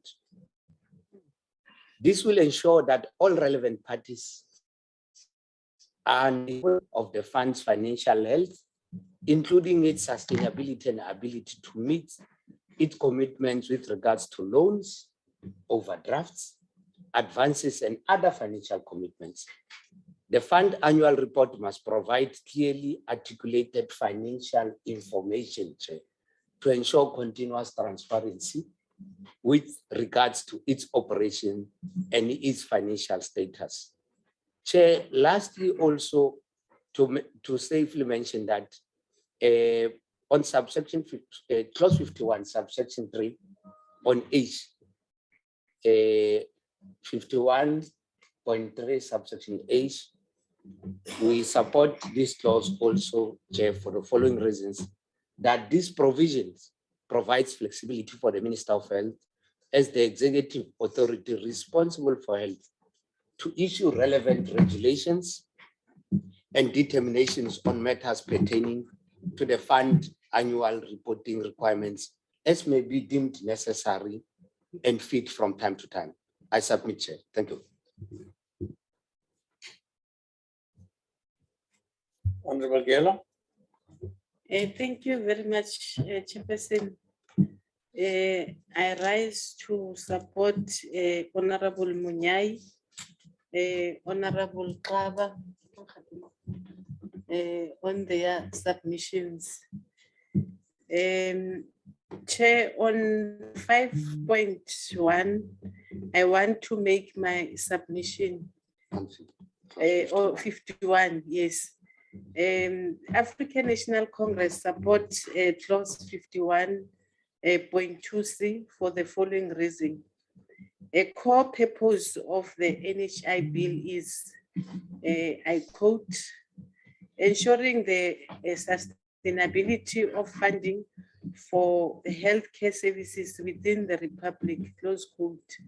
Therefore, it is vitally that the funds annually report clearly outline how this purpose is being achieved and what progress has been recorded over the reporting cycle.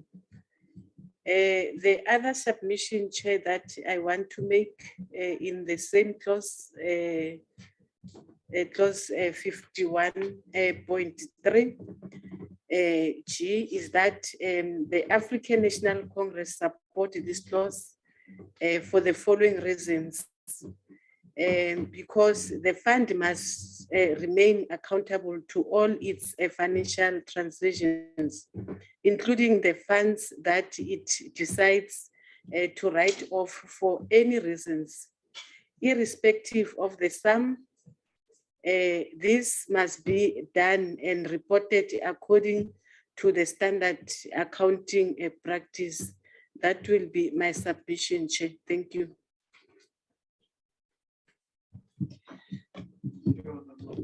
Thank you, Chairperson. Obviously, auditing and annual reports are part of the Public Finance Management Act, so they have to be there. It's not a negotiable, you have to have both. It's a constitutional mandate of all government entities.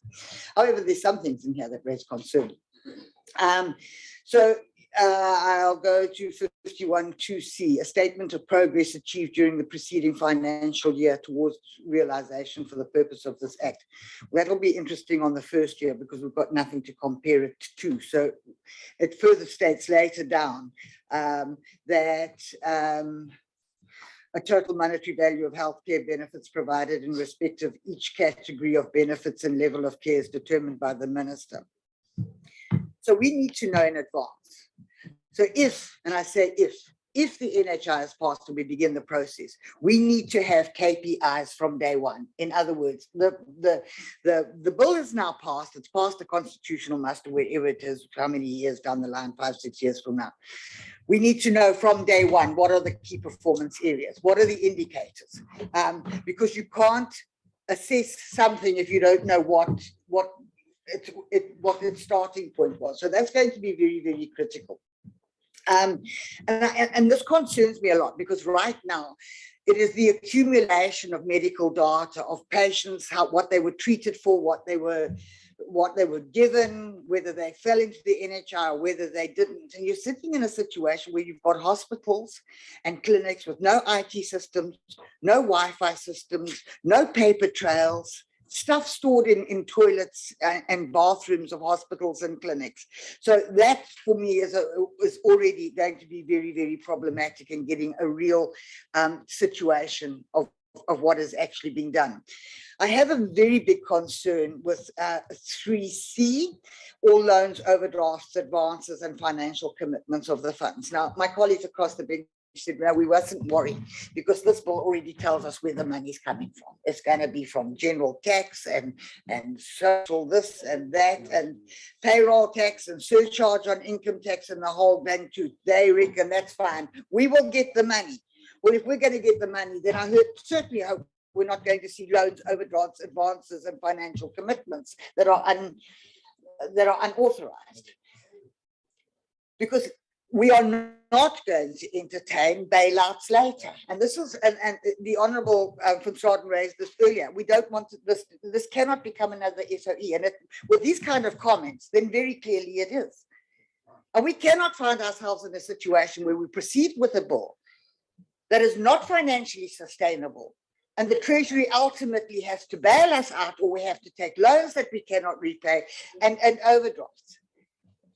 The money must be in the bank before we start the process. We can't be talking about loans and overdrafts and advances before we've even got the bill passed. That's heading for trouble. That is really, really heading for trouble. And any amount written off by the fund. Well, I accept that in the cases of assets that devalue, yeah, you're going to have a bit of writing off in terms of devalued property and assets.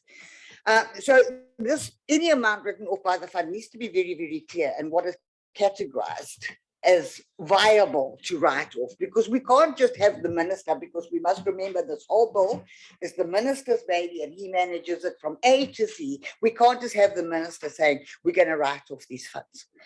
It's not acceptable. So yeah, that is my concern. This section under annual reports, particularly section C, is very, very, very clear to me that what we are actually going to do is turn the NHR into another state-owned entity.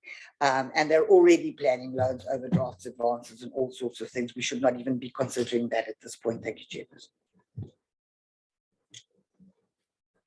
Thank you. I'm going to take one more hand. Honorable Siwela. Thank you, Chairperson. I rise to indicate that the African National Congress supports clause 51(2)(b) for the following reasons. The submission of an annual report detailing all the activities undertaken by the fund over a given financial year enables everyone from the Minister of Health to Parliament and the public to have access to information on the core activities undertaken by the fund and what value these activities have contributed to achieving universal health coverage, as well as overall health sector priorities. Secondly, Chair, I also wish to indicate that the African National Congress also supports clause 51(3)(d) for the following reasons. The fund must publicly disclose all the donations and requests it receives, irrespective of the sources and the amount.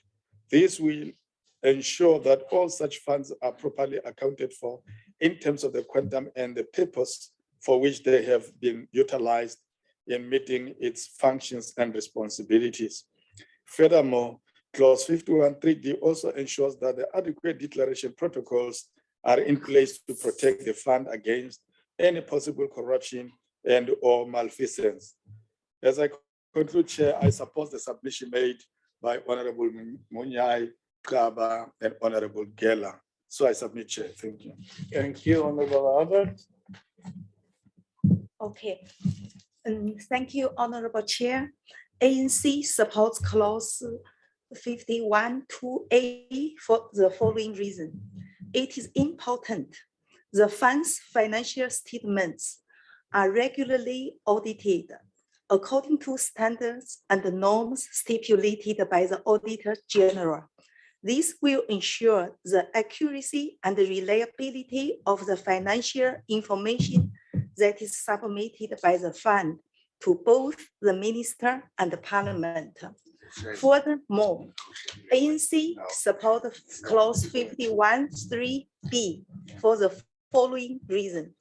Clause 51(3)(b) ensures the fund continuously provides accurate financial and non-financial information regarding the personal health care services that have been rendered to the population in line with its functions and responsibilities.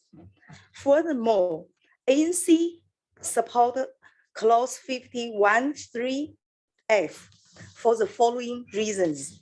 This requirement is critical to monitoring the fund's assets in relation to what property it possesses and how this contributes to its functioning and operations. This is my submission, Chair.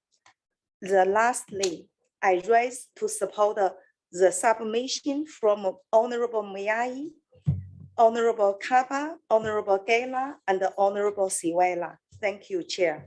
Thank you very much. Honorable Ismail, are you still on the platform? You said you wanted to indicate next week, raise your question next week, but we might be able to complete now. Are you still on the platform?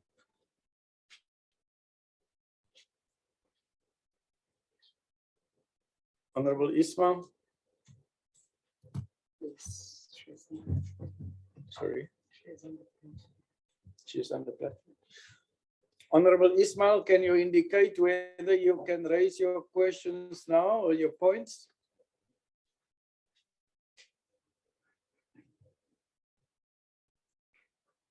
Honorable members, let me raise mine and we can always allow Honorable Ismail next week, then it's not going to be much of a difficulty. Or I would suggest, I'm going to propose that I also raise mine then next week. Honorable members, we've come for now to the end of the discussion on clause 51. We were going to have a very short moment next week just to wind up, since I had already said earlier that I was going to allow next week, and under that understanding, Honorable Ismail sent me a notice, and I would have to honor that agreement. So just a little bit of closing remarks, honorable members. Don't forget, we must get to the transport. For those of you who are walking, it's within walking distance to the City Hall. Then tomorrow, plenary at 1400 hours. Next week, Wednesday, we continue with the discussions on the NHI bill. And I see Dr. Chris shaking his head, so they're taking note of it. And then oversight next week. We have applied for oversight to the Eastern Cape as